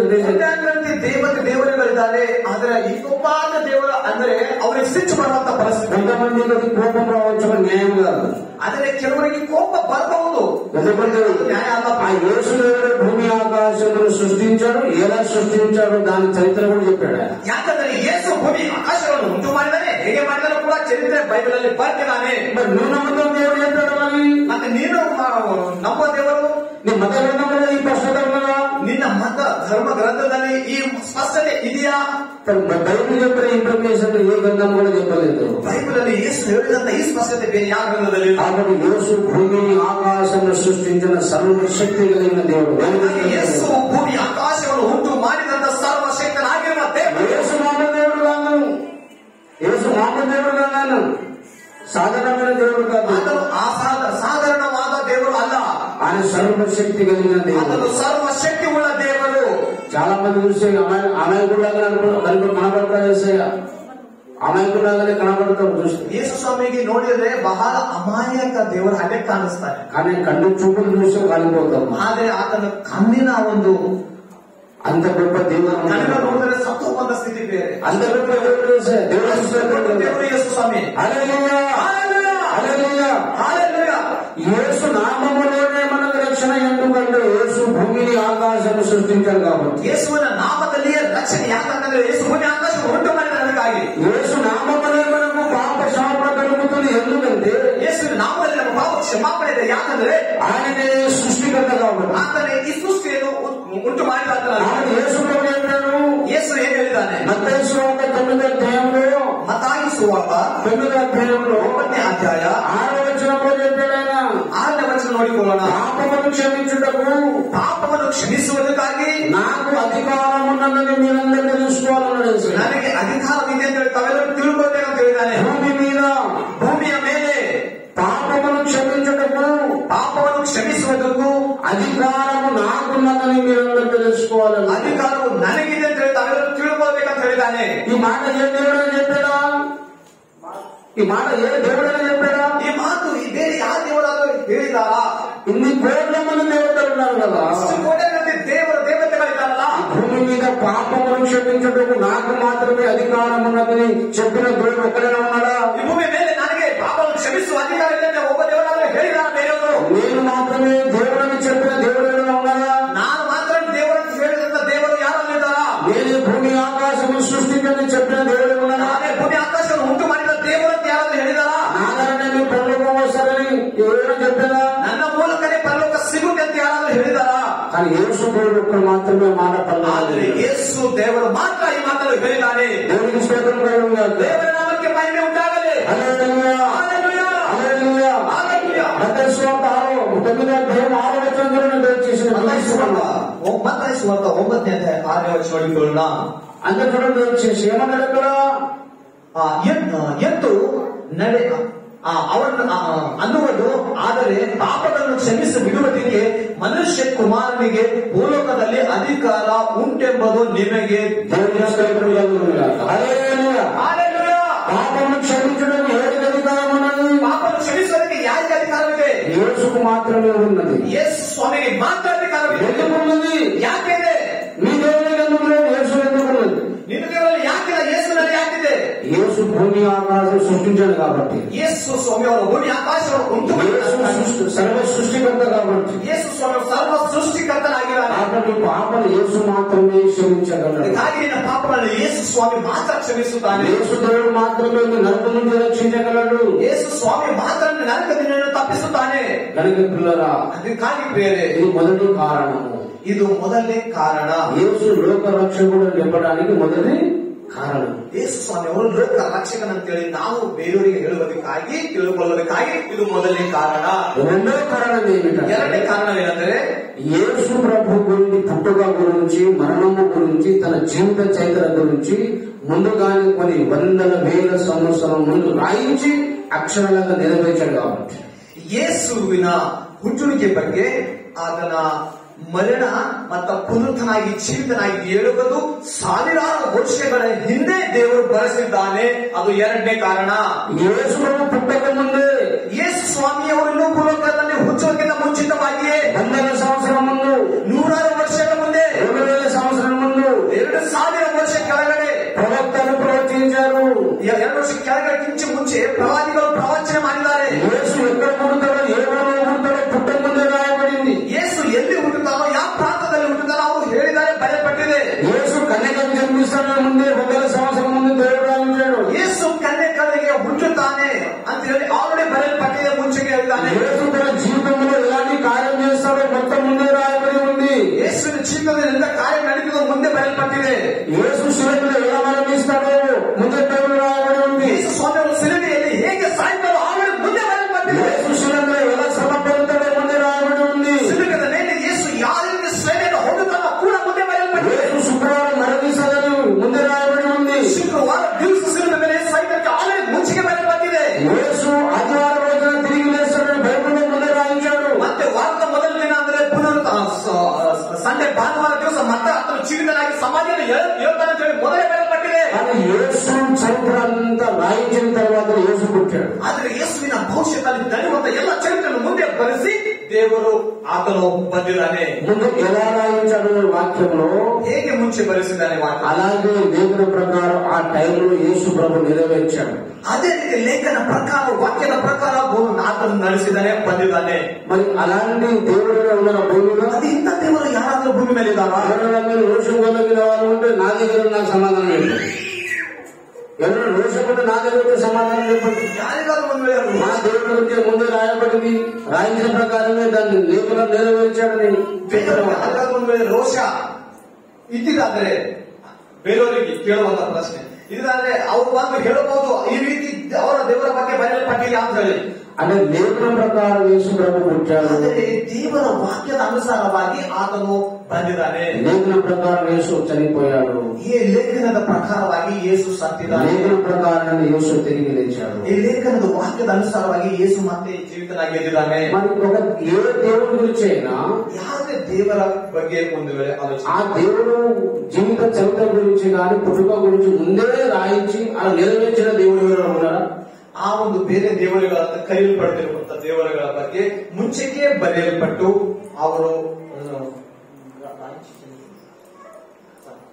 ఏ దేవుడి గురించి అయినా, ఇతర దేవతల గురించి, ಬೇರೆ ದೇವರುಗಳ ಬಗ್ಗೆ, వాళ్ళ పుట్టుక గురించి కానీ, ಅವರ ಹುಟ್ಟುವಿಕೆ ಬಗ್ಗೆ ಆಗಲಿ, వాళ్ళ జీవితం గురించి కానీ ಅವರ ಒಂದು ವ್ಯಕ್ತಿಗತ ಜೀವಿತ ముందే గ్రంథాలను రాయించి ಮುಂಚೆಗೆ ಗ್ರಂಥಗಳು ಏನಾದ್ರು ಬರೆದ್ರೆ ఆ గ్రంథంలో రాయించిన ప్రకారం పుట్టిన వారు, ఆ లేఖన నెరవేర్చిన వారు ఏ దేవుడైనా ఉన్నారా? ಆ ವಾಕ್ಯ ಅವರ ಗ್ರಂಥದಲ್ಲಿ ಬರೆದು ಅವುಗಳನ್ನು ನೆರವೇರಿಸುವ ಹಾಗೆ ಇದಿದೆಯಾ? ಯಾರು ಗ್ರಂಥಗಳಲ್ಲಾದರೂ ఉన్నారా? భూమి మీద ప్రపంచంలో ఉన్నారా? ಅಂದ್ರೆ ಯಾರಾದ್ರೂ ಇದೆಯಾ ಪ್ರಪಂಚದಲ್ಲಿ? యేసు రక్షకుడు ఎందుకు అయినాడంటే ಯಾಕೆ ಯೇಸು ರಕ್ಷಕನಾಗಿದ್ದಾರೆ? యేసు లేఖన ప్రకారము ఆయన జన్మించినాడు, లేఖన ప్రకారం మరణించినాడు, లేఖన ప్రకారమే తిరిగి లేచాడు కాబట్టి ಲೇಖನ ಪ್ರಕಾರ ಆತನು ಹುಟ್ಟಿದಾನೆ, ಲೇಖನ ಪ್ರಕಾರವೇ ಆತನು ಸತ್ತಿದ್ದಾನೆ, ಲೇಖನ ಪ್ರಕಾರವೇ ಆತನು ಮತ್ತೆ ఈ ಜಯಿಸಿದ್ದಾನೆ. సమయం చాలా తక్కువ కాబట్టి ಸಮಯ ಬಹಳ ಕಡಿಮೆ ಇದೆ, ಅದಕ್ಕಾಗಿ మీకు అర్థం కావడానికి 2 వచనాలను చూపెడతాను. ನಿಮಗೆ ಅರ್ಥವಾಗುವುದಕ್ಕೆ 2 ವಚನಗಳು. దయచేసి మీరు మొదటి కొరింథీయులకు రాసిన పత్రిక ಮೊದಲನೇ ಕೊರಿಂಥಿ 15వ అధ్యాయము 15ನೇ ಅಧ್ಯಾಯ 3వ వచనం రండి. 3ನೇ ವಚನ ಓದಿಕೊಳ್ಳೋಣ. మొదటి కొరింథీ ಮೊದಲನೇ ಕೊರಿಂಥಿ 15వ అధ్యాయము 15ನೇ ಅಧ್ಯಾಯ 3వ వచనం రండి. 3ನೇ ವಚನ ಓದಿಕೊಳ್ಳೋಣ. అక్కడ ఏం రాయబడింది చదవండి ఒకసారి. ಇಲ್ಲಿ ನಾವು ನೋಡಿಕೊಳ್ಳೋಣ. 15ನೇ ಅಧ್ಯಾಯ 3ನೇ ವಚನ. ನಾನು ನಿಮಗೆ ತಿಳಿಸಿದ ಮೊದಲನೆಯ ಸಂಗತಿಗಳಿಗೆ ಒಂದು ಸಂಗತಿಯನ್ನು ನಿಮಗೆ ತಿಳಿಸಿಕೊಟ್ಟೆನು. ಅದು ನಾನು ಸಹ ಕಲಿತುಕೊಂಡಿದ್ದೆ. ಅದೇನೆಂದರೆ ಶಾಸ್ತ್ರದಲ್ಲಿ ಮುಂತಿಳಿಸಿರುವ ಪ್ರಕಾರ ಕ್ರಿಸ್ತನು ನಮ್ಮ ಪಾಪಗಳ ನಿವಾರಣೆಗಾಗಿ ಸತ್ತನು, ಹೂಳಲ್ಪಟ್ಟನು, ಶಾಸ್ತ್ರದ ಪ್ರಕಾರವೇ 3ನೇ ದಿನದಲ್ಲಿ ಎಬ್ಬಿಸಲ್ಪಟ್ಟನು. ఏమన్నాడు ఇక్కడ? ಇಲ್ಲಿ ಏನು ಹೇಳ್ತಾ ಇದ್ದಾನೆ? యేసు లేఖనముల ప్రకారం మృతి పొందెను. ಶಾಸ್ತ್ರದ ಪ್ರಕಾರ ಅಂದ್ರೆ ವಾಕ್ಯದ ಪ್ರಕಾರವೂ ಆತನು ಸತ್ತಿದ್ದಾನೆ, అలాగే సమాధి చేయబడెను. ಸಮಾಧಿ ಮಾಡಲ್ಪಟ್ಟಿದ್ದಾನೆ. లేఖనముల ప్రకారము తిరిగి 3వ దినమున లేపబడెను. ಲೇಖನ ವಾಕ್ಯದ ಅನುಸಾರವಾಗಿ 3 ದಿವಸ ಆತನು ಜೀವಿತನಾಗಿದ್ದಾನೆ. అందరూ ఒక విషయం ఆలోచించాలి. ಎಲ್ಲರೂ ಆಲೋಚನೆ ಮಾಡೋಣ. లేఖన ప్రకారము ವಾಕ್ಯ ಅಂದ್ರೆ ಶಾಸ್ತ್ರದ ಪ್ರಕಾರ అని యేసు ప్రభువు ఎలా మరణిస్తాడో ముందే లేఖనాల్లో దేవుడు రాయించాడు. ಯೇಸು ಸ್ವಾಮಿಯವರು ಯಾವ ರೀತಿ ಮರಣ ಹೊಂದುತ್ತಾರೋ ಆಲ್ರೆಡಿ ಮುಂದೆ ಬರೆಯಲ್ಪಟ್ಟಿದೆ. యేసు 3వ దినమున తిరిగి లేస్తానని ముందే రాయించాడు. 3 ದಿವಸ ಆತನು ಮತ್ತೆ ಜೀವಿತನಾಗಿ ಹೇಳ್ತಾನೆ ಆಲ್ರೆಡಿ ಮುಂದೆ ಬರೆಯಲ್ಪಟ್ಟಿದೆ. యేసు పుట్టలేదు, ಯೇಸು ಹುಟ್ಟಿಲ್ಲ. పుట్టక ముందే 1,000 సంవత్సరాల ముందే రాయించాడు. ಹುಟ್ಟುವುದಕ್ಕಿಂತ 100,000 ವರ್ಷಗಳ ಹಿಂದೆ ಆಲ್ರೆಡಿ ಬರೆಯಲ್ಪಟ್ಟಿದ್ದ ಬಗ್ಗೆ 100 సంవత్సరాలు గడిచిన తర్వాత ಕೆಲವು 100 ವರ್ಷಗಳ ಅನಂತರ ఆయన పుట్టుట గురించి, శిలువ మరణం గురించి, ಆತನ ಹುಟ್ಟುವಿಕೆ ಸಿಲುಬೆ ಮರಣಕ್ಕೋಸ್ಕರ ఆయన ఎలా రాయించుకున్నాడో అదే ప్రకారం బ్రతికాడు, అదే ప్రకారం మరణించి తిరిగి లేచాడు. ಅದನ್ನು ಹೇಗೆ ಈ ಶಾಸ್ತ್ರ ವಾಕ್ಯ ಬರೆಸಿಕೊಂಡು ಅದೇ ರೀತಿ ಆತನು ಬಂದು ಸತ್ತು ಜೀವಿತನಾಗಿದ್ದಾನೆ. కనుక లేఖన ప్రకారం యేసు ప్రభు, ಅದಕ್ಕಾಗಿ ವಾಕ್ಯದ ಅನುಸಾರವಾಗಿ ಯೇಸು ದೇವರು, అలాగే 3వ దినంలో ప్రకారం యేసు 3వ దినంలో లేస్తాడని కూడా అలాగే ముందు రాయించాడు. ವಾಕ್ಯ ಪ್ರಕಾರ 3 ದಿವಸ ಆತನು ಜೀವಿತನಾಗಿ ಹೇಳ್ತಾನೆ ಕೂಡ ಬರೆಯಲ್ಪಟ್ಟಿದೆ. లేవియ కాండము, ಲೇವಿಯ ಕಾಂಡಗಳು, లేవియ కాండము, లేవి కాండము ವಿಮೋಚನೆ ಕಾಂಡ 23వ అధ్యాయంలో దయచేసి యేసు ప్రభు ವಿಮೋಚನೆ ಕಾಂಡ ನಂತರ 23వ అధ్యాయం ಯಾಜಕರ ಕಾಂಡ. ಹಲ್ಲೆಲೂಯಾ. హల్లెలూయా. 23వ అధ్యాయము 5వ వచనం చూడండి. 23ನೇ ಅಧ್ಯಾಯ 5వ వచనం. 5ನೇ ವಚನ ಓದಿಕೊಳ್ಳೋಣ. అక్కడ పస్క పండుగ గురించి రాయబడి ఉంది. ಇಲ್ಲಿ ಪಸ್ಕಾ ಹಬ್ಬದ ಕುರಿತು ಬರೆಯಲ್ಪಟ್ಟಿದೆ. బైబిల్లో ఇశ్రాయేలు ప్రజలకు దేవుడు 7 పండుగలుగా నియమించాడు. ಇಸ್ರಾಯೇಲ್ ಜನರಿಗೆ ದೇವರು ಬೈಬಲಲ್ಲಿ 7 ಹಬ್ಬಗಳ ಕುರಿತು ಬರೆದಿದ್ದಾನೆ. ఆ 7 పండుగలు 7 ప్రవచనాలు. ಈ 7 ಹಬ್ಬಗಳು 7 ಪ್ರವಚನಗಳಿದೆ. 7 పండుగలు 7 ఆశీర్వాదాలు. ಈ 7 ಹಬ್ಬಗಳು 7 ಆಶೀರ್ವಾದಗಳಾಗಿವೆ. కాబట్టి పస్క పండుగ ಈ ಪಸ್ಕಾ ಎನ್ನುವ ಹಬ್ಬ అది ఎప్పుడు జరుగుతున్నారు? 5వ వచనంలో. ಇಲ್ಲಿ 5ನೇ ವಚನದಲ್ಲಿ ನೋಡೋಣ. అది మొదటి నెల 14వ దినమున సాయంకాలం యెహోవా పస్క పండుగ జరుగును. ಮೊದಲನೆಯ ತಿಂಗಳಿನ 14ನೆಯ ದಿನದ ಸಂಜೆ ವೇಳೆಯಲ್ಲಿ ಯೆಹೋವನು ನೇಮಿಸಿದ పస్క పండుగ ఎప్పుడు జరుగును? ಪಸ್ಕ ಹಬ್ಬ ಯಾವಾಗ ಆಗ್ಬೇಕು? సాయంకాలం జరగాలి. ಸಾಯಂಕಾಲ ನಡಿಬೇಕು. అది 14వ తారీఖున జరగాలి. ಅದರ ಪ್ರಕಾರವೇ 14వ తారీఖున 14ನೇ ಮೊದಲ ತಿಂಗಳು 14ನೇ ತಾರೀಕು ಸಾಯಂಕಾಲ ನಡಿಬೇಕು జరగాలి. అలాగే ಅದೇ ರೀತಿ ప్రథమ ఫలముల పండుగ ఉన్నది. ప్రథమ ఫలముల పండుగ ఒకటి ఉన్నది. ಪ್ರಥಮ ಫಲ, ಮೊದಲನೇ ಫಲ 23వ అధ్యాయము 10వ వచనం. 23వ అధ్యాయము 11వ వచనం. 23ನೇ ಅಧ್ಯಾಯ 23ನೇ ಅಧ್ಯಾಯ. ಸಬ್ಬಾತ ದಿನದ ಮಾರನೆಯ ದಿನದಲ್ಲಿ ಅದನ್ನು ನಿವಾರಿಸಬೇಕು. ಆ ಸಿವುಡನ್ನು ನೈವೇದ್ಯವಾಗಿ ನಿವಾರಿಸುವ ದಿನದಲ್ಲಿ ನೀವು ಒಂದು ವರ್ಷದ ಪೂರ್ಣಾಂಗವಾದ ಟಗರನ್ನು ಸರ್ವಾಂಗ ಹೋಮವಾಗಿ ಯೆಹೋವನಿಗೆ ಸಮರ್ಪಿಸಬೇಕು. ఈ 23వ అధ్యాయము 23వ అధ్యాయం 23ನೇ ಅಧ್ಯಾಯದಲ್ಲಿ 9 నుంచి 11వ వచనం వరకు 9ನೇ ವಚನದಿಂದ 11ನೇ ವಚನವರೆಗೆ అది ప్రథమ ఫలముల పండుగ అంటారు. ಇದನ್ನು ಪ್ರಥಮ ಫಲ ಅಂತಂದ್ರ ಮೊದಲು ನಾವು ದೇವರಿಗೆ ಸಮರ್ಪಿಸುವ ಕಾಣಿಕೆ ಹಬ್ಬ. మొదటి పండుగ పేరు పస్కా పండుగ. మొదలನೇ ಹಬ್ಬ పస్కా ಹಬ್ಬ. అలాగే ఇక్కడ 11వ వచనంలో 10వ వచనంలో ఏమో ప్రథమ ఫలముల పండుగ గురించి రాయబడింది. ಈ 11ನೇ ವಚನದಲ್ಲಿ ಏನಂತಂದ್ರೆ మొదటి ಶಿವನನ್ನು ನೈವೇದ್ಯವಾಗಿ ಹಬ್ಬ ನಾವು ದೇವರಿಗೆ ಕೊಡುವ ಕಾಣಿಕೆ ಕೊಡೋದು. కాబట్టి పుల్లారా ಅದಕ್ಕಾಗಿ ಬೇರೆ బైబిల్లో 7 పండుగలలో మొదటి పండుగ పేరు పస్కా పండుగ. 7 ಹಬ್ಬಗಳಲ್ಲಿ ಮೊದಲನೇ ಹಬ್ಬ ಪಸ್ಕಾ ಹಬ್ಬ. మూడో పండుగ ప్రథమ ఫలముల పండుగ. ಮೂರನೇದು ಪ್ರಥಮ ಫಲ ಹಬ್ಬ. కానీ ప్రథమ ఫలం అంటే పునరుత్థానమునకు సాదృశ్యం. ಪ್ರಥಮ ಫಲ ಹಬ್ಬ ಈ ಹಬ್ಬಕ್ಕೆ ಅರ್ಥ ಏನಂತಂದ್ರೆ ಪುನರುತ್ಥಾನವು ಎಂಬ ಅರ್ಥ. కాబట్టి మొదటి కొరింథీయులకు రాసిన పత్రిక 15వ అధ్యాయంలో ಅದಕ್ಕಾಗಿ ಮೊದಲನೇ ಕೊರಿಂಥಿ 15ನೇ ಅಧ್ಯಾಯ దేవుడు ప్రథమ ఫలముగా క్రీస్తు తిరిగి లేచాడని రాయబడింది. ದೇವರು ಪ್ರಥಮ ಫಲವಾಗಿ ಆತನು ಎದ್ದು ಬಂದಿದ್ದಾನೆ. మొదటి కొరింథీ 15వ అధ్యాయము ಮೊದಲನೇ ಕೊರಿಂಥಿ 15ನೇ ಅಧ್ಯಾಯ 20వ వచనము 20ನೇ ವಚನ. ಆದರೆ ಕ್ರಿಸ್ತನು ಸತ್ತ ಒಳಗಿಂದ ಎದ್ದು ಬಂದೇ ಇದ್ದಾನೆ, ನಿದ್ರೆ ಹೋಗುವವರಲ್ಲಿ ಪ್ರಥಮ ಫಲವಾದನು. ప్రథమ ఫలముగా క్రీస్తు మృతుల నుండి లేచాడు. ಪ್ರಥಮ ಫಲ ಅಂದ್ರೆ ಮೃತರಲ್ಲಿ ಸತ್ತೋದರವರಲ್ಲಿ ಮೊದಲನೇದಾಗಿ ಯೇಸು ಎದ್ದು ಬಂದಿದ್ದಾನೆ. యేసు ప్రభు ప్రథమ ఫలము పండుగ. ಯೇಸು ಕ್ರಿಸ್ತನು ಮತ್ತ ಪ್ರಥಮ ಫಲ ಹಬ್ಬ. అది ఎందుకంటే ప్రథమ ఫలము అనే పండుగ పునరుత్థానానికి సాదృశ్యం. ಪ್ರಥಮ ಫಲ ಎನ್ನುವ ಹಬ್ಬ ಈ ಪುನರುತ್ಥಾನಕ್ಕೆ ಹೋಲಿಕೆ ಆಗಿದೆ. అంటే మనం యేసు ప్రభు పస్కా పండుగ రోజున సాయంత్రం పస్కా పండుగ ఇస్రాయేల్ ప్రజలు ఆచరించారు సాయంత్రం కాలంలో. ಆದ್ರೆ ಇಸ್ರಾಯೇಲ್ ಜನರು ಈ ಪಸ್ಕಾ ಹಬ್ಬವನ್ನು ಸಾಯಂಕಾಲದ ಸಮಯದಲ್ಲಿ ಆಚರಿಸಿದ್ದಾರೆ. అలాగే యేసు ప్రభు కూడా సాయంత్రమే శిలువలో మరణించారు. ಅದಕ್ಕಾಗಿ ಯೇಸು ಕೂಡ ಸಾಯಂಕಾಲದಲ್ಲಿ ಶಿಲುಬೆಯ ಮೇಲೆ ಸತ್ತಿದ್ದಾನೆ. పాత నిబంధనలో పస్కా పశువులు. ಆದರೆ ಈ ಪಸ್ಕಾ ಒಂದು ಬಲಿ ಪಶು ಯಾರು అంటే యేసు క్రీస్తు ప్రభు. ಆದ್ರೆ ಅದು ಯೇಸು ಸ್ವಾಮಿಯವರು. క్రీస్తులో మన పస్కా పశువు వధింపబడేను అని అన్నాడు. ಕ್ರಿಸ್ತು ಎನ್ನುವ ನಮ್ಮ ಪಸ್ಕದ ಒಂದು ఆ పస్కా పండుగ రోజు ಪಶು ಬಲಿಯಾಗಿದ್ದಾನೆ. ఆ బలి పశువు ఎవరు? ಆ ಒಂದು ಬಲಿ ಪಶು ಅಂತಂದ್ರೆ అది యేసు ప్రభువు సాదృశ్యం. ಅದು ಯೇಸುವಿಗೆ ಹೋಲಿಕೆಯಾಗಿದೆ. ఆ పస్కా పండుగ సాయంత్రం కాలం చేయాలి. ಆ ಒಂದು ಪಸ್ಕಾ ಹಬ್ಬ ಸಾಯಂಕಾಲ ಮಾಡಬೇಕು. అలా యేసు ప్రభు సాయంత్రమే 3 గంటల మించు శిల మీద చంపబడ్డాడు. ಯೇಸು ಸಹ ಶಿಲುಬೆಯಲ್ಲಿ ಸಾಯಂಕಾಲ ಜಾವದಲ್ಲಿ 3 ಗಂಟೆ ನಂತರ ಆತನು ಮರಣಿಸಿದ್ದಾನೆ. అలాగే ప్రథమ ఫలముల పండుగ ఎప్పుడు చేస్తారు ఇస్రాయేల్ ప్రజలు? ಅದೇ ರೀತಿ ಇಸ್ರಾಯೇಲ್ ಜನರು ಪ್ರಥಮ ಫಲ ಹಬ್ಬ ಯಾವಾಗ ಮಾಡ್ತಾರಂದ್ರೆ వాళ్ళ క్యాలెండర్ ప్రకారము ಅವರ ಒಂದು ಕ್ಯಾಲೆಂಡರ್ ಪ್ರಕಾರ వాళ్ళు 3వ దినమున చేస్తారు అన్నమాట. 14, 16వ తారీఖున చేస్తారు. ಅದನ್ನ ತಾರೀಕು ಅನುಸಾರವಾಗಿ ಮಾಡ್ತಾರೆ.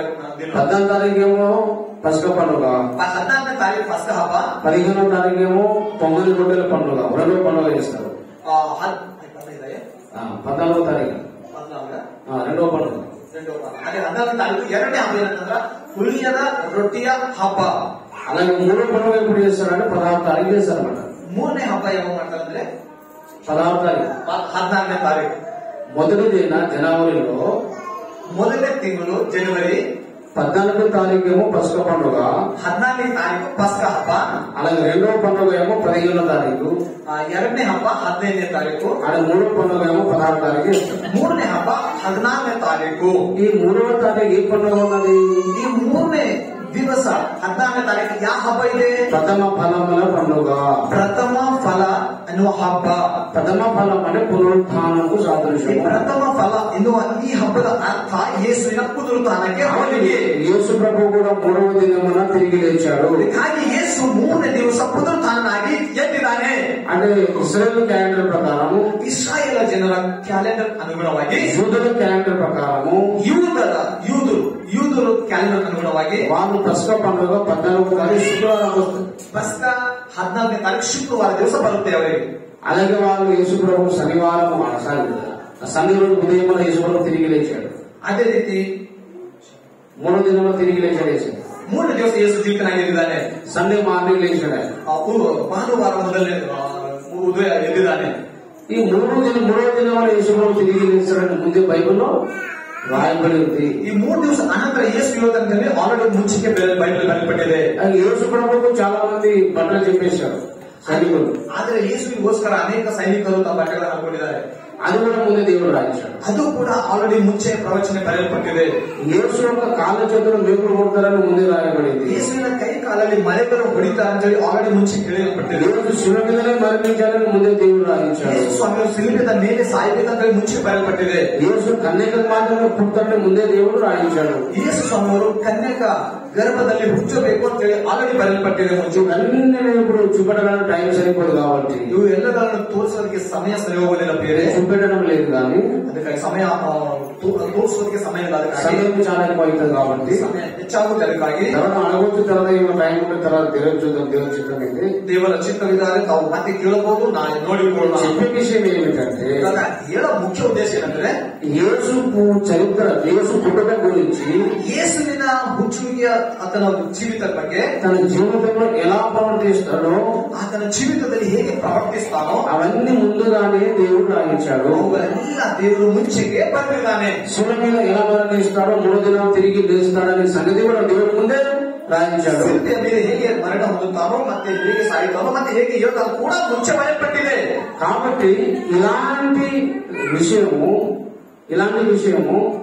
ఇలాంటి లేఖనాలు ఇతర దేవతల గురించి రాయబడిందా? ಈ ರೀತಿ ವಾಕ್ಯದ ಅನುಸಾರವಾಗಿರುವಂತಹ ವ್ಯಕ್ತಿಗತ ಜೀವಿತದ ಚರಿತ್ರ ಬೇರೆ ದೇವತೆಗಳಿದೆಯಾ? ఈ కోట్ల మంది దేవతలు ప్రపంచంలో ఉన్నారు కదా. ದೇವತೆಗಳಂತೆ ಪ್ರಪಂಚದಲ್ಲಿ ಇದ್ದಾರಲ್ಲ, ఆ దేవుని పుట్టుక గురించి గాని, ಅವರ ದೇವರಗಳ ಹುಟ್ಟುವಿಕೆ ಬಗ್ಗೆ ಆಗಲಿ, ఆ దేవుని జీవిత చరిత్ర గురించి గాని, ಅವರ ವ್ಯಕ್ತಿಗತ ಜೀವಿಸುವ ಜೀವಿತ ಬಗ್ಗೆ ಆಗಲಿ ముందే రాయించి ಮುಂಚೆಗೆ ಒಂದು ವೇಳೆ ಬರೆದು అలాగే జీవించి అలాగే పుట్టిన దేవుడు ఎవరో ఉన్నారా? ಅದೇ ರೀತಿ ಬರೆದು ಅದೇ ರೀತಿ ಹುಟ್ಟಿ ಜೀವಿಸಿದಂತವ್ರ ಬಗ್ಗೆ ಯಾವ್ದಾರ ಚರಿತ್ರೆ ಇದೆಯಾ? ఉన్నదా? ಇದೆಯಾ? వాళ్ళు యేసు ప్రభు గురించి ముందే రాయించి అలాగే జన్మించాడు, అలాగే మరణించాడు, అలాగే తిరిగి లేచాడు. దేవునికి స్తోత్రం. ಕೇವಲ ಯೇಸುವಿನ ಬಗ್ಗೆ ಮಾತ್ರ ಮುಂಚೆ ಬರೆಯಲ್ಪಟ್ಟಿದೆ, ಹುಟ್ಟಿದಾನೆ ಅದೇ ರೀತಿ ಚರಿತ್ರೆ ನಾಟಿದೆ ಪ್ರಿಯರೇ. కొన్ని 2000 సంవత్సరం ముందు రాయించాడు, కొన్ని ప్రవచనాలు 1500 సంవత్సరం ముందు రాయించాడు. ಕೆಲವು 2000 ವರ್ಷ ಕೆಳಗಡೆ, ಕೆಲವು 5000 ವರ್ಷ ಕೆಳಗಡೆ ಬರೆದಿದ್ದಾರೆ ಪ್ರವಚನಗಳು. అలా 1000 సంవత్సరాల ముందే దేవుడు ప్రవచింపజేసి అక్షరాలను నెరవేర్చిన దేవుడు ఎవరు? 1000 ವರ್ಷ ಕೆಳಗಡೆ ಬರೆಯಲ್ಪಟ್ಟು ಲೇಖನಾನುಸಾರವಾಗಿ ಜೀವಿಸಿದಂತ ಯಾರು? ఏ దేవుడు ఉన్నాడు భూమి మీద? ಯಾವ ದೇವರು ಆದರೂ ಭೂಮಿ ಮೇಲೆ ಇದ್ದಾರಾ? యేసుని గురించి రాయించాడు. యేసు మాత్రమే లేఖనాలను నెరవేర్చిన వాడు. ಯೇಸುವಿನ ಬಗ್ಗೆ ಮಾತ್ರ ಬರೆಯಲ್ಪಟ್ಟಿದೆ, ಆತನು ಮಾತ್ರ ಲೇಖನಗಳನ್ನು ನೆರವೇರಿಸಿದ್ದಾನೆ. అక్షరాలను ఏ టైంలో పుడతాడో అదే టైంలో పుట్టాడు యేసయ్య.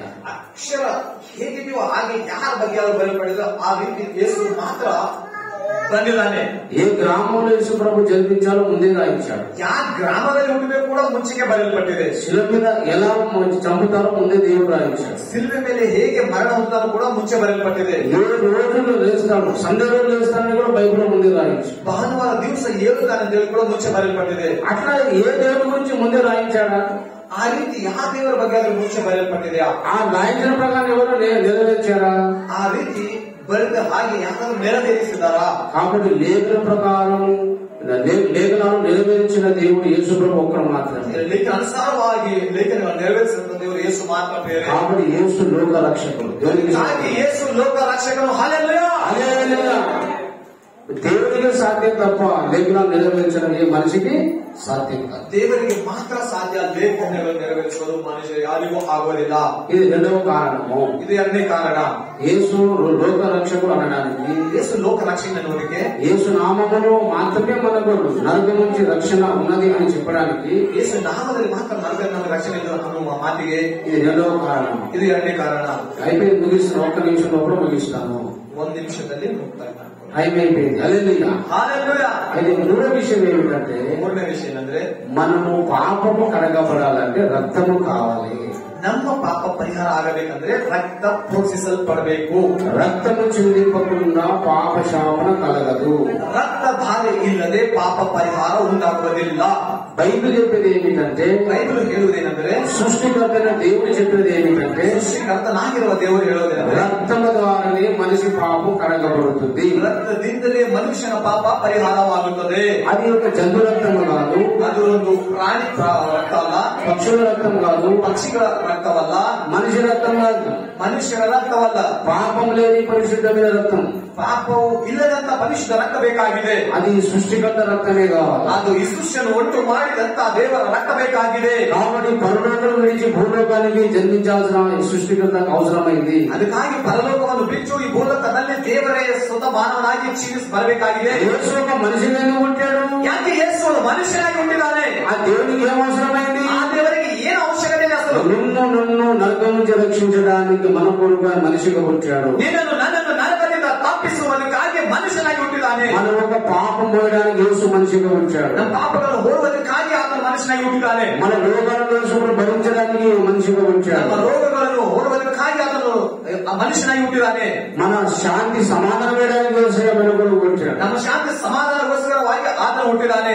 మరణమే లేని నిత్య మహిమ లోకమును గీయడానికి యేసయ్య పుట్టాడు. ಮರಣವೇ ಇಲ್ಲದಂತ ನಿತ್ಯ ಮಹಿಮ ಲೋಕಕ್ಕೆ ಉಳಿಯುವುದಕ್ಕಾಗಿ ಆತನು ಹುಟ್ಟಿದ್ದಾನೆ. అలాగే మనం దయ్యం నుండి విడిపించడానికి యేసయ్య పుట్టాడు. ಅದೇ ರೀತಿ ದೇವಗಳಿಂದ ಕೂಡ ಬಿಡಿಸುವುದಕ್ಕೆ ಕೂಡ మంత్ర శక్తుల నుండి విడిపించడానికి దేవుడు పుట్టాడు. ಮಂತ್ರ ಶಕ್ತಿಗಳಿಂದಲೂ ಸಹ ಬಿಡಿಸುವುದಕ್ಕಾಗಿ ಯೇಸು ಹುಟ್ಟಿದ್ದಾನೆ. వీటన్నిటిని రక్షించడానికి యేసయ్య పుట్టాడు. ಎಲ್ಲರನ್ನು ರಕ್ಷಿಸುವುದಕ್ಕಾಗಿ ಯೇಸು ಹುಟ್ಟಿದ್ದಾನೆ. అసలు ముఖ్యమైన కారణం ఏమిటంటే ಎಲ್ಲಕ್ಕಿಂತ ಮೇಲಾಗಿರುವ ಕಾರಣವೇನೆಂದರೆ యేసు మనిషిగా పుట్టడానికి చాలా కారణాలు ఉన్నాయి. ಯೇಸು ಮನುಷ್ಯನಾಗಿ ಹುಟ್ಟುವುದಕ್ಕೆ ಅನೇಕ ಕಾರಣಗಳು ಉಂಟು. కానీ అసశిశమైన కారణం ఏంటంటే ಆಗಿರುವ ಕಾರಣವೇನೆಂದರೆ తన సొంత రక్తం శిలువ మీద చిందించడానికి యేసు మనిషిగా పుట్టాడు. ತನ್ನ ಸ್ವ ರಕ್ತವನ್ನು ಸುರಿಸುವುದಕ್ಕಾಗಿ ಮನುಷ್ಯನಾಗಿ ಯೇಸು ಹುಟ್ಟಿದ್ದಾನೆ. కాబట్టి శిలువ మీద మరణించి రక్తం చిందించి మూడో దినంలో లేచిన దేవుడు యేసు ఒక్కడు మాత్రమే.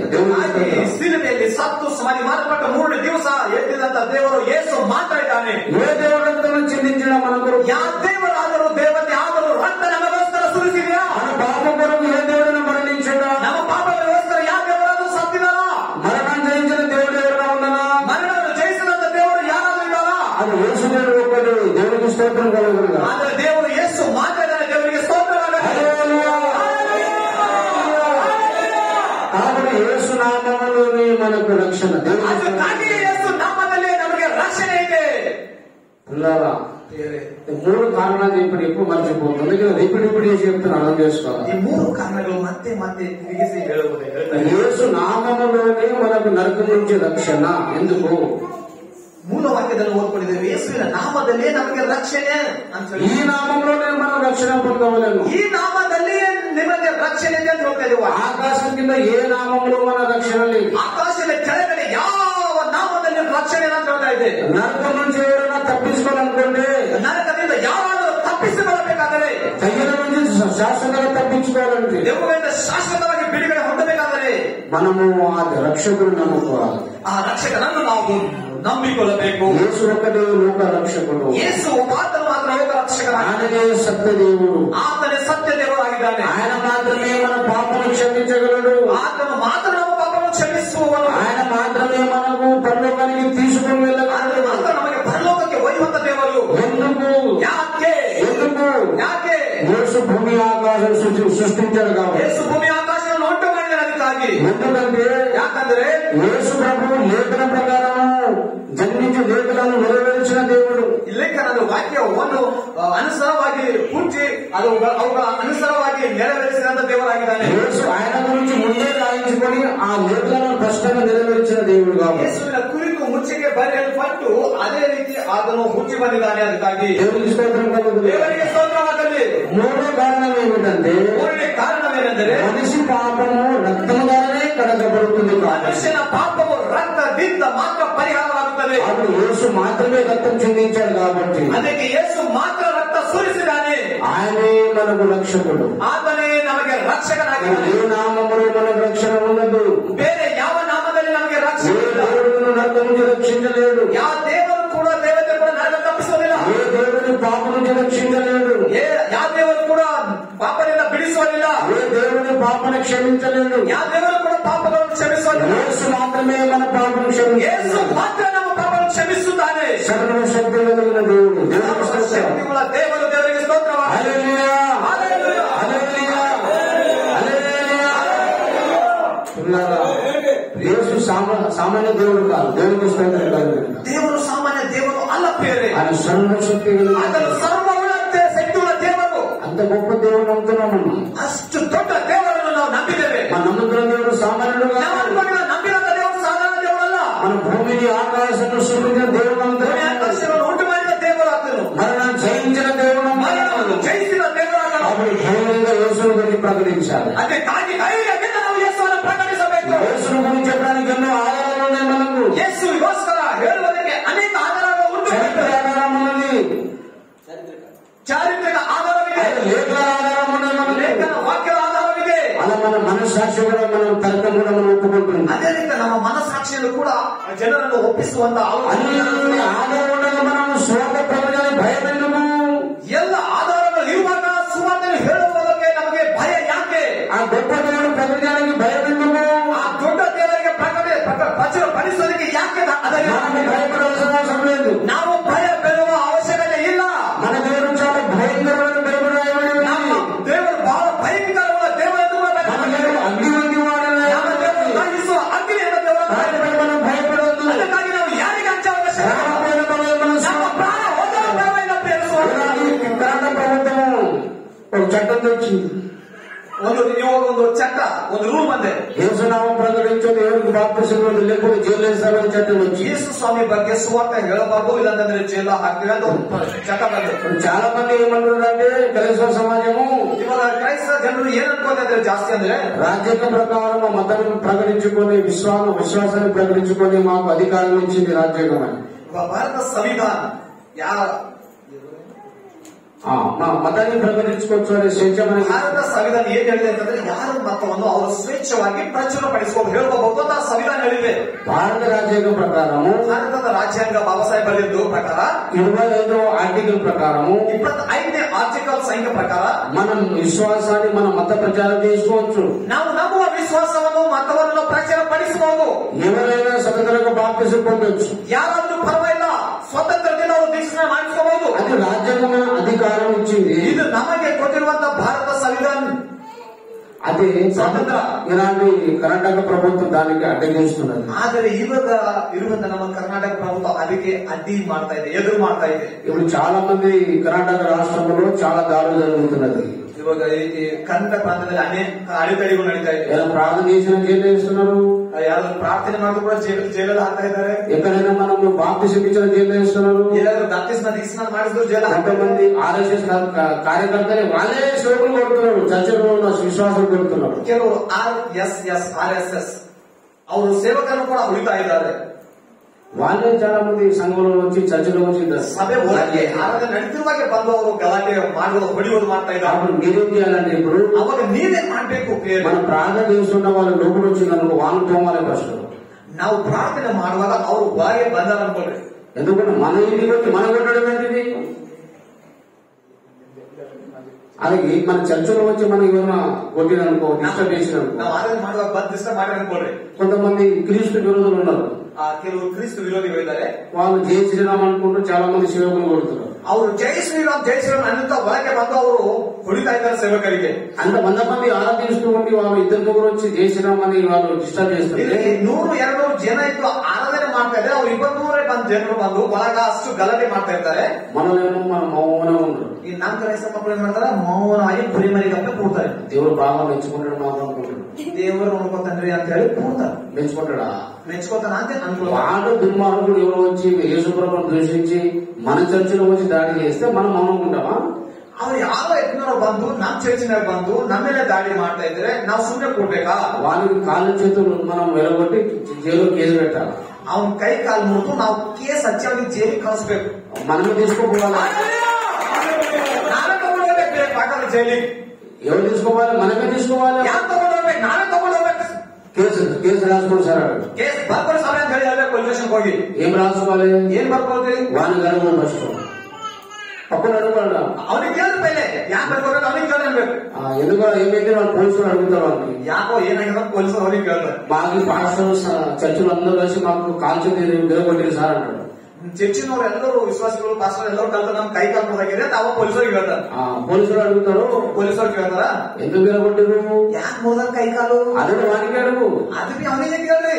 వాడంటాడు ಅವ ಅಂತಾನ ఆ చర్చి లోపల పోయినాం సార్ అందుకు కొట్టి సార్. ಆ ಚರ್ಚಿನ ಒಳಗೆ ಹೋಗಿದ್ದೇವೆ ಅದಕ್ಕೆ ನಮ್ ಕೈ ಕಾಲು ಮುರಿದಾಗ అదే కేసు రాసుకోండి. ಅದೇ ಕೇಸ್ ಬರ್ಕೊಂಡು ಪೊಲೀಸರ ಅಂತ ನಾವು ಹೇಳ್ಬೇಕು. మీ మందిరంలో వచ్చి మేము డిస్టర్బ్ చేసి నాకు కొట్టరాదు. ನಿಮ್ ಮಂದಿರ ಆಲಯದಾಗ ಬಂದು ನಾವು ಡಿಸ್ಟರ್ಬ್ ಮಾಡಿದ್ರೆ ನೀವು ಹೊಡಿತೀರ? మా చర్చలో వచ్చి నువ్వు డిస్టర్బ్ చేస్తావా? ಮತ್ ನೀವು ಬಂದು ನಮ್ ಚರ್ಚಿನಾಗ ಬಂದು ಡಿಸ್ಟರ್ಬ್ ಮಾಡಿದ್ರೆ ನಾವು ಹೆಸರುಕೊಡ್ಬೇಕು. కాబట్టి క్రైస్తవులు సింహం లాగా లేవాలి. ಅದಕ್ಕಾಗಿ ಕ್ರೈಸ್ತ ಮಕ್ಕಳು ಸಿಂಹನ ಹಾಗೆ ಹೇಳ್ಬೇಕು. సువార్త ఎందుకు ప్రకటిస్తున్నాడంటే, ಯಾಕೆ ಸುವಾರ್ತೆ ಪ್ರಕಟಣೆ ಮಾಡ್ತಾ ಇದ್ದಾರೆ? ఈ సృష్టికర్త గురించి ఎందుకు ప్రకటిస్తున్నాడంటే, ಸೃಷ್ಟಿಕರ್ತನಾಗಿರುವ ದೇವರ ಯಾಕೆ ಹೇಳ್ತಾ ಇದ್ದಾರೆ? మీరందరూ నరకమోవడం నాకు ఇష్టం లేదు కాబట్టి. ನಾವು ಹೇಳ್ಬೇಕು, ನೀವೆಲ್ಲೋ ನರಕಕ್ಕೆ ಹೋಗೋದು ನಮಗೆ ಇಷ್ಟ ಇಲ್ಲ. మీరందరూ నన్ను పరలోకం రావాలని ప్రేమతో చెప్తున్నాం. ನೀವೆಲ್ಲರೂ ಪರಲೋಕಕ್ಕೆ ಬರ್ಬೇಕನ್ನ ಪ್ರೀತಿಯಿಂದ ಹೇಳ್ಬೇಕಂದ್ರೆ, రుజువులు కావాలా? ನಿಮಗೇನಾದ್ರು ಆಧಾರ ಬೇಕಾ? మీరు ఆధారం చూపెడతాం, ಆಧಾರ ತೋರಿಸುತ್ತೇವೆ. కానీ మీరు నమ్మండి. ಆದ್ರೆ ನೀವು ನಂಬಿರಿ. నరకం తప్పించుకోండి. ನರಕವನ್ನು ತಪ್ಪಿಸಿಕೊಳ್ಳಿ. నరకం కూడా నాకు ఇష్టం లేదు. ನೀವು ನರಕಕ್ಕೆ ಹೋಗೋದು ನಮಗೆ ಇಷ್ಟ ಇಲ್ಲ ಅಂತ ಹೇಳ್ಬೇಕು. ప్రేమతో చెప్తున్నాం, ಪ್ರೀತಿಯಿಂದ ಹೇಳ್ತಾ ಇರಬೇಕು. భారత రాజ్యాంగం మాకు అధికారం ఇచ్చినందుకు కాదు, ಭಾರತ ಸಂವಿಧಾನ ಅಧಿಕಾರ ಕೊಟ್ಟಿದಂತೆ ಹೇಳಿ ಅಲ್ಲ ಬೇರೆ. ಆದ್ರೆ భూమి ఆకాశంలో సృష్టించిన దేవుడు నాకు అధికారం ఇచ్చాడు. ಭೂಮಿ ಆಕಾಶ ಉಂಟು ಮಾಡಿದ ದೇವರು ಅಧಿಕಾರ ನಮಗೆ ಕೊಟ್ಟಿದ್ದಾನೆ. ಅದಕ್ಕಾಗಿ ಕೂಡ దేవునికి స్తోత్రం. ದೇವರಿಗೆ ಸ್ತೋತ್ರ. హల్లెలూయా. ఒకవేళ భారతదేశమంతా కూడా మీరు యేసు మతాన్ని ప్రచారం చేస్తున్న ఒక చట్టం తెచ్చారనుకో, ಈ ಭಾರತ ದೇಶವೆಲ್ಲ ಯೇಸು ಕ್ರಿಸ್ತನನ್ನು ಪ್ರಚುರ ಅಂದ್ರೆ ಸುವಾರ್ತೆ ಹೇಳಬಾರ್ದು ಒಂದು ಚಟ್ಟ ಒಂದು ರೂಲ್ಸ್ ಮಾಡಿ ಅನ್ಕೊಂಡು, ఒకవేళ భారత రాజ్యాంగం మార్చేసిందనుకో, ಒಂದು ಈ ಭಾರತ ಸಂವಿಧಾನ ಬಾಬಾ ಸಾಹೇಬ್ ಬರೆದ ಪೂರ ಬದಲಾವಣೆ ಮಾಡಿ ಅನ್ಕೊಂಡ್ರೆ ఆయన మీరు స్వార్థ ఆపం. ಆದ್ರೆ ಸುವಾರ್ತೆ ನಿಲ್ಲಿಸಬಾರ್ದು. స్వార్థాపని లేదు, దేవునికి స్తోత్రం కలుగునుగా. మనము ప్రభుత్వంలో సహకరిస్తున్నా సహకరించకపోయినా అలాగే మనం స్వార్థ ఆపేది లేదు. ప్రభుత్ವ ನಮಗೆ ಸಹಕಾರ ಮಾಡಲಿ ಮಾಡದೇ ಇರಲಿ, ಸುವಾರ್ತೆಯನ್ನು ಮಾತ್ರ ನಿಲ್ಲಿಸಬಾರದು. ఈ కర్ణాటక రాష్ట్రంలో ఎంత అడ్డగాలు వస్తుందో అంత స్వార్థ కూడా జరుగుతుంది. ಈ ಕರ್ನಾಟಕ ರಾಜ್ಯದಲ್ಲಿ ಎಷ್ಟು ಸುವಾರ್ತೆಗೆ ಅಡ್ಡಿ ನಡೀತಾ ಇದೆಯೋ ಅಷ್ಟು ಹೆಚ್ಚಾಗಿ ಸೇವೆ ನಡೀತಾರೆ. ಮತ್ತೊಂದು ಮಾತುಗಳು ನಾಚಿಕೆ ಬೀಳುವ ಹಾಗೆ ದೇವರು ಕಾರ್ಯ ಮಾಡುತ್ತಾ ಇದ್ದಾರೆ. పరిశుద్ధాత్మ కుమ్మరించబడితే ದೇವರ ಪರಿಶುದ್ಧ ಆತ್ಮನು ಇಳಿದು ಬರ್ತಾ ಇದ್ದಾನೆ. ఎన్ని కఠినమైన మనం చట్టం తెచ్చిన స్వార్థ ಮತಕ್ಕೆ ವಿರುದ್ಧವಾಗಿ ಎಷ್ಟೇ ಚಟ್ಟಗಳು ರೂಲ್ಸ್ ತಂದರೂ ಪರವಾಗಿಲ್ಲ ಬೇರೆ. కాబట్టి పిల్లరా, ಅದಕ್ಕಾಗಿ ಬೇರೆ మనము చట్టము సహకరించినా సహకరించకపోయినా ಗವರ್ಮೆಂಟ್ ನಮಗೆ ಸಹಕಾರ ಮಾಡಲಿ, ಚಟ್ಟ ಇಲ್ಲದೇನೂ ಪರವಾಗಿಲ್ಲ, మనము స్వార్థ చెప్పాలి. ನಾವು ಸುವಾರ್ತೆಯನ್ನು ಸಾರಬೇಕು. మనం స్వార్థ ఆపొద్దు. ನಾವು ಸುವಾರ್ತೆಯನ್ನು ನಿಲ್ಲಿಸಬಾರದು. ఎందుకంటే మీరు సర్వలోకానికి వెళ్లి సర్వ సృష్టిని స్వార్థం ప్రకటించని యేసు చెప్పాడు కాబట్టి. ಯಾಕಂದ್ರೆ ನೀವು ಸರ್ವ ಸೃಷ್ಟಿಗೆ ಹೋಗಿ ಸರ್ವ ಸೃಷ್ಟಿಗೆ ಸುವಾರ್ತೆಯನ್ನು ಸಾರಿದೆ ಎಂದು ಯೇಸು ಹೇಳಿದ್ದಾನೆ. ಎಂಬುದಾಗಿ హల్లెలూయా, ಹಲ್ಲೆಲೂಯಾ, హల్లెలూయా, ಹಲ್ಲೆಲೂಯಾ, హల్లెలూయా. ಹಲ್ಲೆಲೂಯಾ. మన దేవుడు మామూలు కాదండి. ನಮ್ಮ ದೇವರು ಮಾಮೂಲು ದೇವರಲ್ಲ ಬೇರೆ. భయపడొద్దు. ಅಂಜಬಾರದು ಬೇರೆ. ನಾವು స్వార్థ ప్రకటించడం నాకు చాలా మంది బెదిరించారు. ಸುವಾರ್ತೆ ಹೇಳುವಾಗ ಪಾಸ್ಟರ್ಗೆ ಅನೇಕರು ಅಂಜಿಸಿದ್ದಾರೆ. అక్కడ సదాస్పేటలో ఒక ప్రాంతం, ಸದಾಶಿವ ಪ್ರಾಂತದಲ್ಲಿ జనపద నుంచి 40 కిలోమీటర్ దూరం, 40 ಕಿಲೋಮೀಟರ್ ಇರುತ್ತೆ. అక్కడ కొత్తగా దేవుడు నాకు ఆ ప్రాంతం వెళ్ళమంటే అక్కడ వెళ్ళిన ಹೊಸದಾಗಿ ಸೇವೆಗೆ ಹೋಗು ದೇವರು ಅಂತ ಹೇಳುವಾಗ ಇವರು ಹೋಗಿದ್ದಾರೆ. అప్పుడు నాకేమన్నారంటే, ಅವಾಗ ಇವ್ರು ಏನಂದ್ರೆ పాస్టర్లే మళ్ళా సేవకులు అన్నారు. నాకు ಸೇವಕ ಪಾಸ್ಟರ್ ಅಂದಿದ್ದಾರೆ. సేవకులు ఏమన్నారంటే, ಸೇವಕರೇ ಅಂದಾರ ಏನಂತಂದ್ರೆ, నువ్వు అక్కడ వెళితే నీకు చంపేసారి చాలా కఠినంగా ಅಂದಾರ, ನೀವು ಆ ಸ್ಥಳಕ್ಕೆ ಹೋದ್ರೆ ನೀವು ಹೊಡೆದು ಕೊನೆಕ್ತಾರೆ ಸಭೆ ಅಂತ ಪರಿಸ್ಥಿತಿ ಅದಲ್ಲಿ ಅಂದಾರ. చాలా ఘోరమైన ఏరియా అది. ಅದು ಬಹಳ ಘೋರವಾಗಿರುವಂತಹ. నీకు చంపేసారు అవసరాలు పోక అక్కడ ನಿನಗೆ ಕೊಲೆ ಮಾಡ್ತಾರೆ, ನೀವು ಹೋಗ್ಬೇಡ್ರಿ ಸಭೆ ಅಂತ. ఎక్కడెక్కడైనా సేవ చేసుకోవాలన్నారు. ಇಲ್ಲೇ ಏನಾರ ಮಾಡ್ಕೊಂಡಿದ್ದೀರ ಅಂತಾರೆ. ఆయన నేను స్వార్థకు వెళ్ళాను. ಆದರೂ ಇವರು ಆ ಪ್ರಾಂತಕ್ಕೆ ಹೋಗಿದ್ದಾರೆ. అక్కడ కొంతమంది అన్యులు శత్రువులు, ಆದ್ರೆ ಅಲ್ಲಿ ಅನ್ಯ ಜನರು ಕೆಲವರು ಶತ್ರುಗಳು ఇక్కడ వస్తే నీకు చంపి పడేస్తామన్నారు. ಅವರು ಅನ್ಯ ಜನರು ಇಲ್ಲಿ ಒಂದು ಪ್ರಾಂತಕ್ಕೆ ಬಂದಿದ್ದಾರೆ, ನಾವು ನೀವು ಹೊಡೆದಾಕ್ತೇವೆ ಅಂತ ಅಂದಿದ್ದಾರೆ. ಅವರು బెదిరించారు, ಅಂಜಿಸಿದ್ದಾರೆ. అప్పుడు నేనేమన్నా అంటే, ಅವಾಗ ಇವರು ಏನಂದ್ರೆ, అది ఎప్పుడో చచ్చిపోయిన నాకేం చంపుతారు మీరు, ನಾನು ಯಾವಾಗೋ ಸತ್ತೋಗಿದೆ ಮತ್ತೆ ನೀವು ನನಗೆ ಕೊಲೆಗಾರರು ಅಂತ ಅಂತೀವಿ.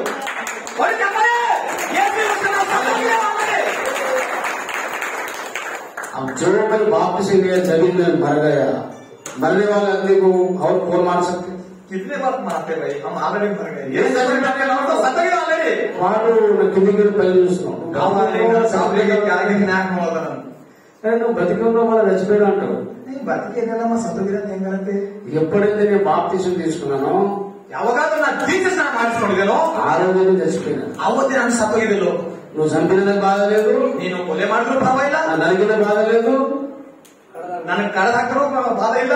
ఎందుకంటే నేను బాప్తిసం పొందినప్పుడు ఒక తీర్మానం చేసుకున్నా. ಯಾಕಂದ್ರೆ ನಾನು ದೀಕ್ಷಾಸ್ನಾನ ಮಾಡಿಸಿಕೊಂಡಾಗ ಒಂದು ಖಚಿತವಾದ ತೀರ್ಮಾನ ಮಾಡ್ಕೊಂಡಿದ್ದೇನೆ. బాప్తిసం పొందిన 3వ రోజు తీర్మానం చేసుకున్నాను. ದೀಕ್ಷಾಸ್ನಾನ ಮಾಡಿಸಿಕೊಂಡ 3 ದಿವಸ ತೀರ್ಮಾನ ಮಾಡ್ಕೊಂಡಿದ್ದೇನೆ. అది కూడా పోయి అడవిలో పోయి మోకరించి ప్రార్థించి ಅಲ್ಲಿ ಮಾತನ್ನು ಊರಿ ಪ್ರಾರ್ಥನೆ ಮಾಡಿ దేవుడితో కొన్ని గంటలకు ప్రార్థన చేసిన తర్వాత ದೇವರ ಜೊತೆ ಕೆಲವು ಗಂಟೆಗಳು ಪ್ರಾರ್ಥನೆ ಮಾಡಿರುವಾಗ దేవుడితో ఏమంటారా తెలుసుకున్నా ದೇವರ ಜೊತೆ ಒಂದು ಒಡಂಬಡಿಕೆ ಮಾಡಿಕೊಂಡಿದ್ದಾರೆ. ప్రభువా ದೇವರೇ నాకైతే రక్షణ ఇచ్చినావు, ನನಗಾದರೂ ರಕ್ಷಣೆ ಕೊಟ್ಟಿದೆ. అని కోట్ల మంది నరకం పోతుంటే ಆ మనసు ಒಪ್ಪడం లేదు. ಇನ್ನು ಅನೇಕ ಕೋಟಿ ಜನರು ನರಕಕ್ಕೆ ಹೋಗ್ತಾ ಇದ್ದಾರೆ, ನನಗೆ ಮನಸ್ಸು ಹೋಗ್ತಾ ಇಲ್ಲ. ದೇವರೇ ಇವಾಗ నా ఆత్మని పాదాల దగ్గర పెడుతున్నా, ನನ್ನ ಆತ್ಮ ನಿನ್ನ ಪಾದಗಳ ಹತ್ತಿರ ಇಡ್ತಾ ಇದ್ದೇನೆ.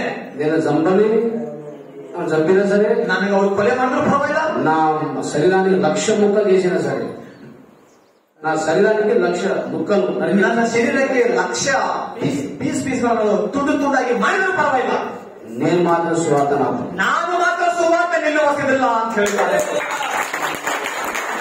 వాళ్ళకు కొడతారు, ముక్క నడిగిన బాధలు నేనంటున్నా. ಅವರೇನೋ ಹೊಡ್ತಾ ಅಂತ ಇರ್ತಾರೆ, ಇವರೇನೋ ಒಂದು ತುಂಡಾಗಿ ಒಂದೊಂದು ಚಿಕ್ಕ ಚಿಕ್ಕ ಪೀಸ್ ಆಗಿ ನಾನು ಶರೀರ ಮಾಡಿದ್ರು ಪರವಾಗಿಲ್ಲ. నేను భయపడ్డా, ಇವ್ರು ಅಂತಾರೆ వాడేమో తలకిందరికేద్దామంటే నేనేమన్నా 1,00,000 ముక్కలు చేసినా సరే నేను భయపడడం స్వాతాపన. ಅವೇನೋ ತೆಗಿಬೇಕಂತ ಅಂದಾನೆ, ಆದ್ರೆ ನನಗೆ 1,00,000 ಪೀಸ್ ಆಗಿ ಮಾಡಿದ್ರು ನಾ ಅಂಜೋದಿಲ್ಲ ಅಂತ ಇವ್ರು ಅಂತಾರೆ. ఎవరైనా మన జంబీర్ అనుకోగల, ಯಾರಾದ್ರೂ మనం ಒಂದ್ ವೇಳೆ ಕೊಲೆ ಮಾಡಿದ ಅನ್ಕೋ, నువ్వు బాప్తిసం పొందినావు కదా, ನೀವು ದೀಕ್ಷೆಯನ್ನು ತಗೊಂಡಿದಲ್ಲ, బాప్తిసం పొందిన వాళ్ళు ఎక్కడికి వస్తారు? పరలోకంలో పరదేశంలో పోతారు. దీక్షೆಯನ್ನು ತಗೊಂಡಿರೋ ಸತ್ತೋದ್ರೆ అంటే మనం ఎవరైతే సభ్యులు చంపుతున్నారో, యేసు నమ్ముకున్న వారు ఎవరైతే చంపుతున్నారో, యేసుని ನಂಬಿದಂತ ಮಕ್ಕಳಿಗೆ ಯಾರಾದರೂ ಕೊಲೆ ಮಾಡ್ತಾ ಇದ್ದಾರೋ వారు గొప్ప మేలు చేస్తున్నాడు, ಅವ್ರು ದೊಡ್ಡ ಉಪಕಾರ ಮಾಡ್ತಾ ಇದ್ದಾರೆ. ఎందుకంటే ಯಾಕಂದ್ರೆ మన సుఖవంతమైన సంతోషకరమైన లోకానికి పంపుతున్నాడు. ನಾವು ಸುಖಕರ ಸಂತೋಷಕರವಾಗಿರೋ ಲೋಕಕ್ಕೆ ಕಳಿಸ್ತಾ ಇದ್ದಾರೆ. చచ్చిపోతే దేవుని దగ్గర మొత్తం బతికితే సేవ చేస్తాం, సత్తు ಹೋದ್ರು ದೇವರ ಹತ್ರ ಇರುತ್ತೇವೆ, ಬದುಕಿದ್ರು ಸೇವೆ ಮಾಡ್ತೇವೆ. ఇక తొందరపట్టి మంచిగా కూడా సుఖం ఉంటారు కదా, ಜಲ್ದಿ ಸ್ವಲ್ಪ ಸುಖ ಇರ್ತದೆ ಅಲ್ಲಿಗೆ ಹೋದ ದೇವರಲ್ಲಿ. వాళ్ళ జంతువులకు వారికి లాభం, ಕೊಲೆ ಮಾಡಿದಂತ ಅವನಿಗೇನು ಲಾಭ ಅಲ್ಲ, వాడి చచ్చిపోతే నరకానికి పోతుంది. ಆದ್ರೆ ಅವ ಸತ್ರ ನನಗೂ ಹೋಯ್ತಂತೇವೆ. కాబట్టి మరణానికి మనం భయపడద్దు. ಅದಕ್ಕಾಗಿ ಮರಣಕ್ಕೆ ನಾವು భయపడదు, మరణానికి ನಾವು ಅಸಲು ಭಯಪಡಬಾರದ್ರಿ. చచ్చిపోతే దేవుని దగ్గర పోతాం, ಸತ್ತು ಹೋದ್ರೆ ನಾವು ದೇವರ ಹತ್ತಿರಕ್ಕೆ ಹೋಗುತ್ತೇವೆ, బతికితే దేవుని సేవ చేస్తాం, ಬದುಕಿದ್ರೆ ದೇವರಿಗೋಸ್ಕರ ಸೇವೆ ಮಾಡ್ತೇವೆ. యేసు రావడం చాలా దగ్గరగా ఉంది, ಯೇಸುವಿನ ಬರುವಿಕೆ ಅತಿ ಸಮೀಪವಾಗಿದೆ. 15 సంవత్సరాల రావు చేశాయి, 15-20 ವರ್ಷದ ಒಳಗಡೆ ಯೇಸು ಬರಬಾರದು, చాలా దగ్గరగా ఉన్నది, ಬಹಳ ಹತ್ತಿರವಾಗಿದೆ. కాబట్టి మనం దేవునికి భయపడాలి తప్ప మనుషులు భయపడదు. ಅದಕ್ಕಾಗಿ ನಾವು ದೇವರಿಗೆ ಮಾತ್ರ ಭಯಪಡಬೇಕು, ಮನುಷ್ಯರಿಗೆ ಯಾರಿಗೂ ಭಯಪಡಬಾರದು. దేవునికి స్తోత్రం కలుగునుగా, ದೇವರಿಗೆ ಸ್ತೋತ್ರವಾಗಲಿ. హల్లెలూయా. కాబట్టి పిల్లారా, ಅದಕ್ಕಾಗಿ ಪ್ರಿಯರೇ, ఈ యేసు నామములోనే మనకు రక్షణ ఉన్నది. ಈ ಯೇಸುವಿನ ನಾಮದಲ್ಲಿಯೇ ನಮಗೆ ರಕ್ಷಣೆ ಇದೆ. అది ఎవరికి రక్షణ ఇస్తారంటే, ಅದು ಯಾರಿಗೆ ರಕ್ಷಣೆ ಕೊಡ್ತಾನಂದ್ರೆ అపోస్తల కార్యములు, ಅಪೊಸ್ತಲ ಕೃತ್ಯಗಳು, అపోస్తల కార్యములు ముగిస్తాం. ఈ మాట చదివి ముగించుకుందాం. ಈ ಮಾತನ್ನು ಓದಿಕೊಂಡು ಮುಕ್ತಾಯ ಮಾಡಿಕೊ. 22వ ಅಧ್ಯಾయం 16వ ವಚనం చదవండి. 16వ వచనం, 16ನೇ ವಚನ ಓದಿಕೊಳ್ಳೋಣ. 22ನೇ ಅಧ್ಯಾಯ 12ನೇ 16ನೇ 20. యేసు నామములో రక్షణ అని ఎందుకు మనం నేర్చుకున్నాం? ಯೇಸುವಿನ ನಾಮದಲ್ಲಿ ರಕ್ಷಣೆ నేర్చుకున్నాం. ಯಾಕೆ ಆ ವಿಷಯ ನಾವು ಕಲ್ಕೊಂಡಿದ್ದೇವೆ. ఇప్పుడు ఏం నేర్చుకున్నాం మనము? ಈ ಬಗ್ಗೆ ನಾವು ಏನ್ ತಗೊಂಡಿದ್ದೇವೆ? యేసు నామములోనే రక్షణ ఎందుకు అనే ప్రశ్నకు సమాధానం తెలుసుకున్నాం. ಈ ಯೇಸುವಿನ ನಾಮದಲ್ಲಿ ರಕ್ಷಣೆ ನಾವು ಮಾತಿಗೆ ಸಮಾಧಾನ ಉತ್ತರ ಕಂಡುಕೊಂಡಿದ್ದೇವೆ. ಅದು ఎవరు రక్షిస్తారు? దేవుడు. ಆದ್ರೆ ಯಾರಿಗೆ ದೇವರು ರಕ್ಷಿಸುತ್ತಾನೆ? చర్చికి వస్తే నేను రక్షించాడు, ಚರ್ಚಿಗೆ ಬಂದವರನ್ನೆಲ್ಲರನ್ನು ರಕ್ಷಿಸಲು ಪ್ರಿಯರೇ. ప్రార్థన చేస్తే దేవుడు రక్షించాడు, ಕೇವಲ ಪ್ರಾರ್ಥನೆ ಮಾಡಿದ್ರೆ ಮಾತ್ರ ರಕ್ಷಿಸಲು ಪ್ರಿಯರೇ. బైబిల్ మాత్రం దేవుడు రక్షించాడు, ಸತ್ಯವೇದ ಮಾತ್ರ ಓದಿದರೆ ದೇವರು ರಕ್ಷಿಸಲು ಪ್ರಿಯರೇ. యేసు పాట పాడితే రక్షించాడు, ಕೇವಲ ಹಾಡಲು ಮಾತ್ರ ಹಾಡಿದರೆ ದೇವರು. నీకు నరకముక్తి దేవుడు రక్షించాలంటే, ನರಕದಿಂದ ದೇವರು ರಕ್ಷಿಸಬೇಕಂದ್ರೆ ఒక పని చేయాలి, ನೀನೊಂದು ಕೆಲಸ ಮಾಡಬೇಕು. ఆ పని ఎప్పుడు రాయించాడు. ಆ ಕೆಲಸವೇನೋ ಇಲ್ಲಿ ದೇವರು ಬರೆದಿದ್ದಾನೆ. అపోస్తల కార్యం 22వ అధ్యాయం 16వ వచనం చూడండి. ಅಪೊಸ್ತಲರ 22ನೇ ಅಧ್ಯಾಯ 16ನೇ ವಚನ ಓದಿಕೊಳ್ಳೋಣ. చదవండి ఒకసారి. ಈಗ ನೀನೇಕೆ ಸಾವಕಾಶ ಮಾಡುತ್ತಿ ಎಂದು ಆತನ ಹೆಸರನ್ನು ಹೇಳಿಕೊಳ್ಳುವವನಾಗಿ ದೀಕ್ಷಾ ಸ್ನಾನ ಮಾಡಿಸಿಕೊಂಡು ನಿನ್ನ ಪಾಪಗಳನ್ನು ತೊಳೆದಿಕೋ ಅಂದನು. ఇక్కడ ఏమో రాయించాడు? ಇಲ್ಲಿ ಏನು ಬರೆದಿದ್ದಾನೆ? ఆలస్యం ఎందుకు? ಇನ್ನ ಯಾಕೆ ತಡ ಮಾಡುತ್ತಿ? ఆయన నామం బట్టి ప్రార్థన చేసి, ಆತನ ನಾಮದಲ್ಲಿ ಪ್ರಾರ್ಥನೆ ಮಾಡಿ. ప్రార్థన చేయడం అంటే ఏంటి? ಪ್ರಾರ್ಥನೆ ಮಾಡುವುದಂದ್ರೇನು? మన పాపం ఒప్పుకోవడం, ನಮ್ಮ ಪಾಪಗಳನ್ನು ಅರಿತುಗಳು ಕ್ಷಮಿಸುವಂತ ಕೇಳುವುದು, ప్రార్థించి పాపం ఒప్పుకొని ಪ್ರಾರ್ಥನೆ ಮಾಡಿ ಪಾಪಗಳು ಒಪ್ಪಿಕೊಂಡು ఆయన నామములో మన బాప్తిసం తీసుకోవాలి. ಆತನ ನಾಮದಲ್ಲಿ ನಾವು ದೀಕ್ಷ ಸ್ನಾನ ಮಾಡಿಸಿಕೊಳ್ಳಬೇಕು. ఎవరైతే బాప్తిసం పొందుతారో ಯಾರಾದ್ರೂ ದೀಕ್ಷ ಸ್ನಾನ ಮಾಡಿಸಿಕೊಳ್ತಾರೋ వారి పాపను కడుగుతానన్నాడు ఇక్కడ. ಅವರ ಪಾಪಗಳನ್ನು ನಾನು ತೊಳೆಯುತ್ತೇನೆ ಅಂತ ಇದ್ದಾನೆ ಇಲ್ಲಿ. బాప్తిసం పొందితేనే మన పాపలు కడుగుతారు. ದೀಕ್ಷ ಸ್ನಾನ ಮಾಡಿಸಿಕೊಂಡಿದ್ರೆ ಮಾತ್ರ ದೇವರು ಪಾಪ ತೊಳಿತಾನೆ. బాప్తిసం పొందితేనే మన పాపలు కడుగుతాడు దేవుడు. ದೀಕ್ಷ ಮಾಡಿಸಿಕೊಂಡು ಮಾತ್ರ ನಮ್ಮ ಪಾಪವನ್ನು ದೇವರು ತೊಳಿತಾನೆ. కాబట్టి నమ్మి బాప్తిసం పొందిన వాడు రక్షింపబడు అన్నాడు. ಅದಕ್ಕಾಗಿ ನಮ್ಮಿ ದೀಕ್ಷ ಸ್ನಾನ ಹೊಂದುವನು ರಕ್ಷಣೆ ಹೊಂದುವನು ಅಂದಿದ್ದಾನೆ. ఆ దేవుడు నువ్వు నరకం నుంచి రక్షించాలంటే ಆ ದೇವರು ನರಕದಿಂದ ರಕ್ಷಿಸಬೇಕಂದ್ರೆ నీ పాపాలు ఒప్పుకొని ನಿನ್ನ ಪಾಪಗಳನ್ನು నువ్వు బాప్తిసం పొందితేనే నీ పరలోకానికి వస్తావు. ನೀನು ದೀಕ್ಷ ಸ್ನಾನ ಮಾಡಿಕೊಂಡ್ರೆ ಮಾತ್ರ ಪರಲೋಕಕ್ಕೆ ಬರುತ್ತಿ. నువ్వు బాప్తిసం పొందకుండా మరణిస్తే ನೀನು ದೀಕ್ಷ ಸ್ನಾನ ಇಲ್ಲದೆ ಒಂದು ವೇಳೆ ಸತ್ತರೆ అగ్నిలో కళ్ళు చూస్తావు. ಬೆಂಕಿಯಲ್ಲಿ ನರಕದಲ್ಲಿ ನೀನು ಸುಡುತ್ತಿ. కాబట్టి మనం బాప్తిసం పొందడానికి నిర్లక్ష్యం చేయదు. ಅದಕ್ಕಾಗಿ ನಾವು ದೀಕ್ಷೆ ಮಾಡಿಕೊಳ್ಳೋದಕ್ಕಾಗಿ ತಡ ಮಾಡಬಾರದು. కాబట్టి అందరం మనం బాప్తిసం పొందాలి. ನಿನ್ನ ಯಾವ ದೀಕ್ಷೆ ತಗೊಂಡು ಆದಷ್ಟು ಬೇಗ ದೀಕ್ಷೆ ಸಿದ್ಧವಾಗಬೇಕು. బాప్తిసం పొందిన మనందరం ఏం చేయాలంటే ದೀಕ್ಷೆ ಮಾಡಿಸಿಕೊಂಡು ನಾವೆಲ್ಲರೂ ಏನ್ ಮಾಡ್ಬೇಕಂದ್ರೆ యేసు నామములోనే రక్షణ ఉన్నదని మనం ప్రకటించాలి. ಯೇಸುವಿನ ನಾಮದಲ್ಲಿ ರಕ್ಷಣೆ ಇದೆ ಅಂತ ನಾವು ಲೋಕಕ್ಕೆ ಸುವಾರ್ತೆ ಹೇಳಬೇಕು. హల్లెలూయా హల్లెలూయా హల్లెలూయా. కాబట్టి పిల్లలందరూ ప్రార్థన చేసుకుందాం, కళ్ళు మూసుకుందాం కూడా. ಹಾಗೆ ಪ್ರಿಯರೇ, ನಾವೆಲ್ಲರೂ ನಮ್ಮ ಕಣ್ಣುಗಳನ್ನು ಮುಚ್ಚಿಕೊಂಡು హల్లెలూయా హల్లెలూయా స్తోత్రం నాయన. తండ్రి నీకు వందనాలు. ತಂದೆ ನಿನಗೆ ಸ್ತೋತ್ರ. అందరం చాలా ముఖ్యమైన విషయం సమయంలో వచ్చామని ಪ್ರಿಯರೇ, ನಾವೆಲ್ಲರೂ ಅತಿ ಪ್ರಾಮುಖ್ಯವಾಗಿರುವ ಸಮಯಕ್ಕೆ ಬಂದಿದ್ದೇವೆ. అందరూ మనం ముగ్గురు నుంచి ప్రార్థనలు జరుపుతాం. ನಾವೆಲ್ಲರೂ ನಮ್ಮ ಮೊಳಕಾಲನ್ನು ದೇವರ ಸನ್ನಿಧಿಯಲ್ಲಿ ಮೂಡೋಣ. ಪ್ರಿಯರೇ, దయచేసి అందరూ ప్రార్థనలు జరుపుతాం. ದಯವಿಟ್ಟು ಎಲ್ಲ